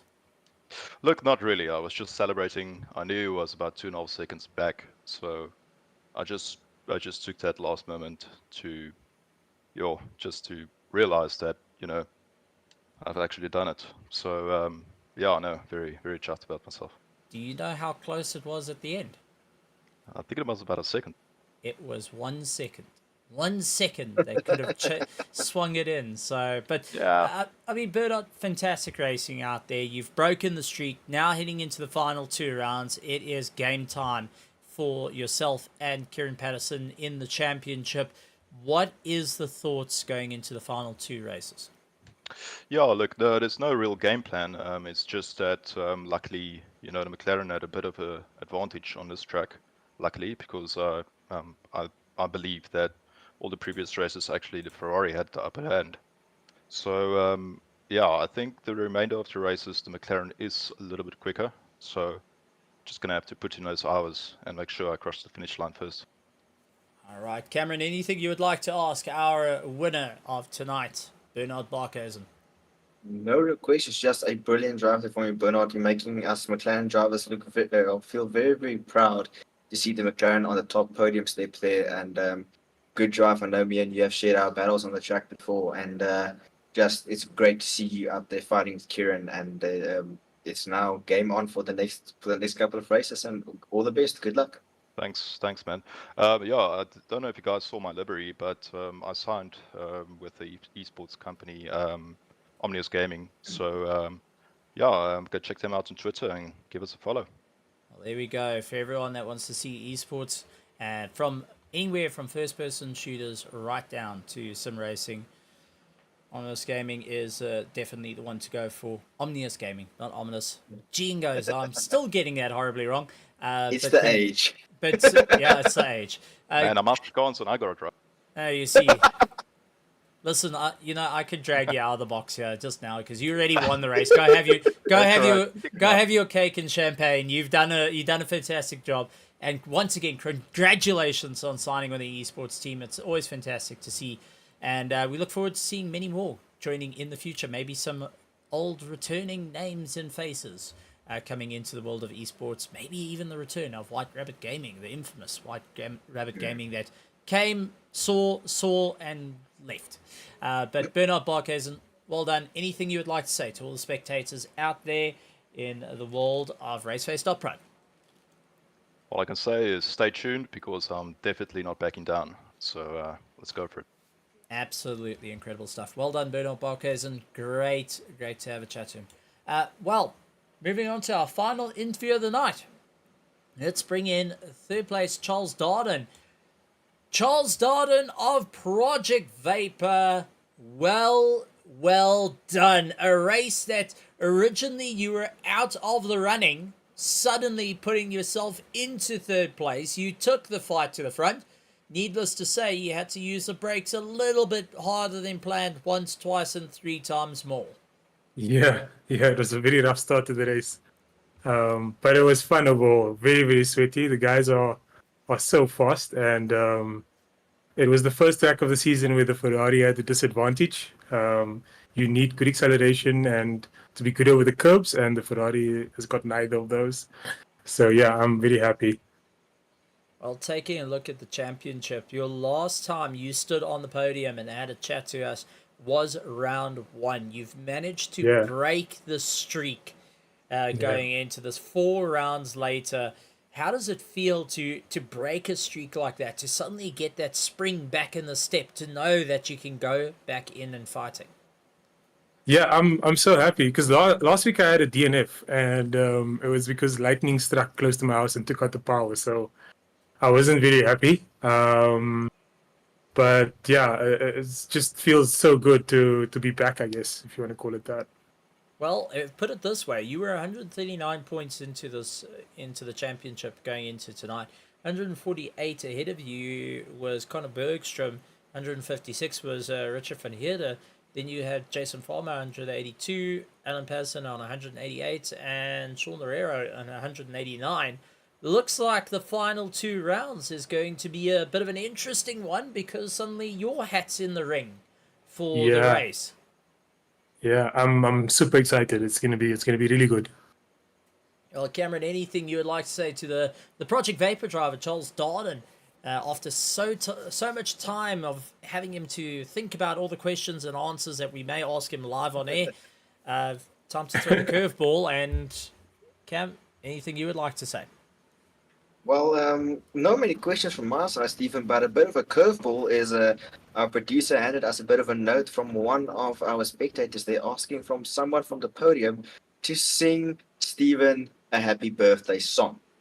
Now, Charles, since you have the honor of being the final interview for tonight from the podiums, would you do us the honor and sing Stephen out on a birthday song to have him wish him a happy birthday, and as a thank you from all of us at RaceFace for everything he's done for us?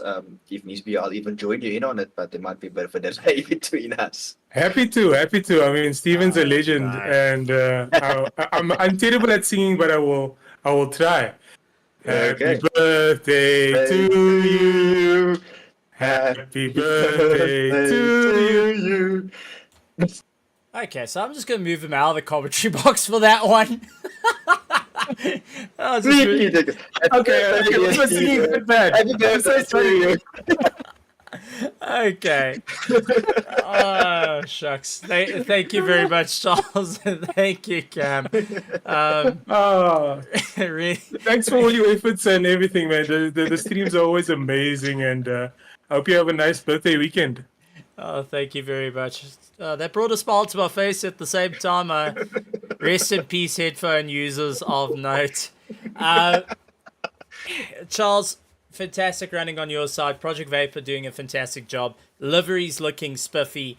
I'm glad that you've gotten rid of that sun-bleached car at one point that you were driving.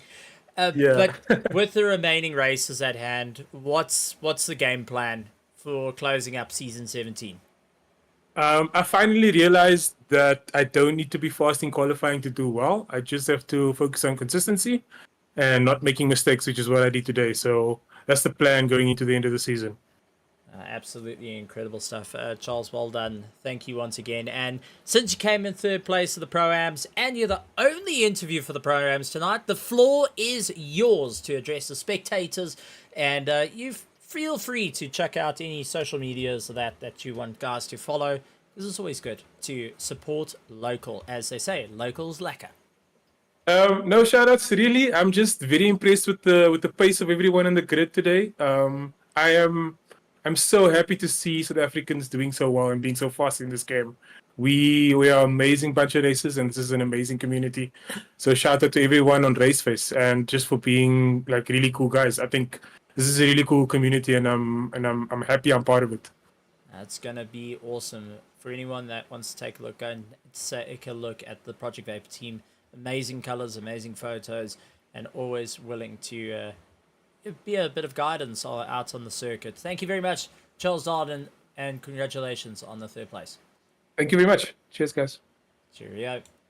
Okay, Cam, before you do anything, I'm going to actually land up muting you. And Nico Killowen, I'm going to talk about you all of the next race, so you're going to land up in the dirt. You know that for a fact. But what an amazing race. Now that round 6 done and dusted, we're into the final 2 rounds of the championship of the RaceFace.Pro GT3 Championship, Season 17, powered by SA Lube. This is coming down to the wire for both Pro and Pro-Am championships. Not to forget, our Gold and Am are also incredibly close in their championships. Yes, the season has shown some great racing from everybody with a mix-up between the BOP. It's definitely not a done and dusted deal after the first race. It's something that somebody said, I believe was earlier this week or somewhere in the F1, that it's only 2 races in. You don't know exactly where the weak points are just yet. But here, we're almost at the end, and still no weaknesses are being shown from any driver. The racing has been world class in all of our splits, and that just shows the caliber of the drivers and how far they've come during all of their racing. Absolutely incredible stuff. Well, ladies and gentlemen, boys and girls, thank you so much for joining us this evening. Rest in peace, headphone users of note, and for every future headphones users, rest in peace. But what a fantastic run, ladies and gentlemen, boys and girls. Make sure you hit the subscribe button, hit the bell notification, and leave a like as well. Let us know what your favorite moments of the race. And don't forget, we do have the competition running in the description, brought to you by SA Lube, where you can win 300 Rand this week. This is the 14th of the 3rd, so by Sunday, which is the... I'm bad at math, I'm bad at working it out. Which is Sunday. Which is the 16th. No, it would be the 17th.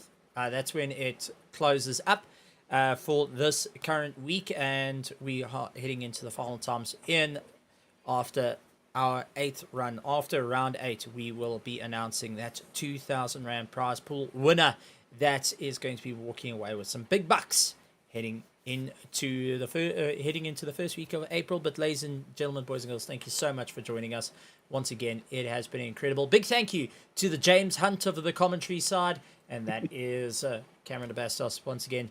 Thank you very much. And at the same time, yeah, payback is coming, buddy. Payback is coming. I'm going to flat spot those tires. Cameron, any closing things you'd like to say from your side?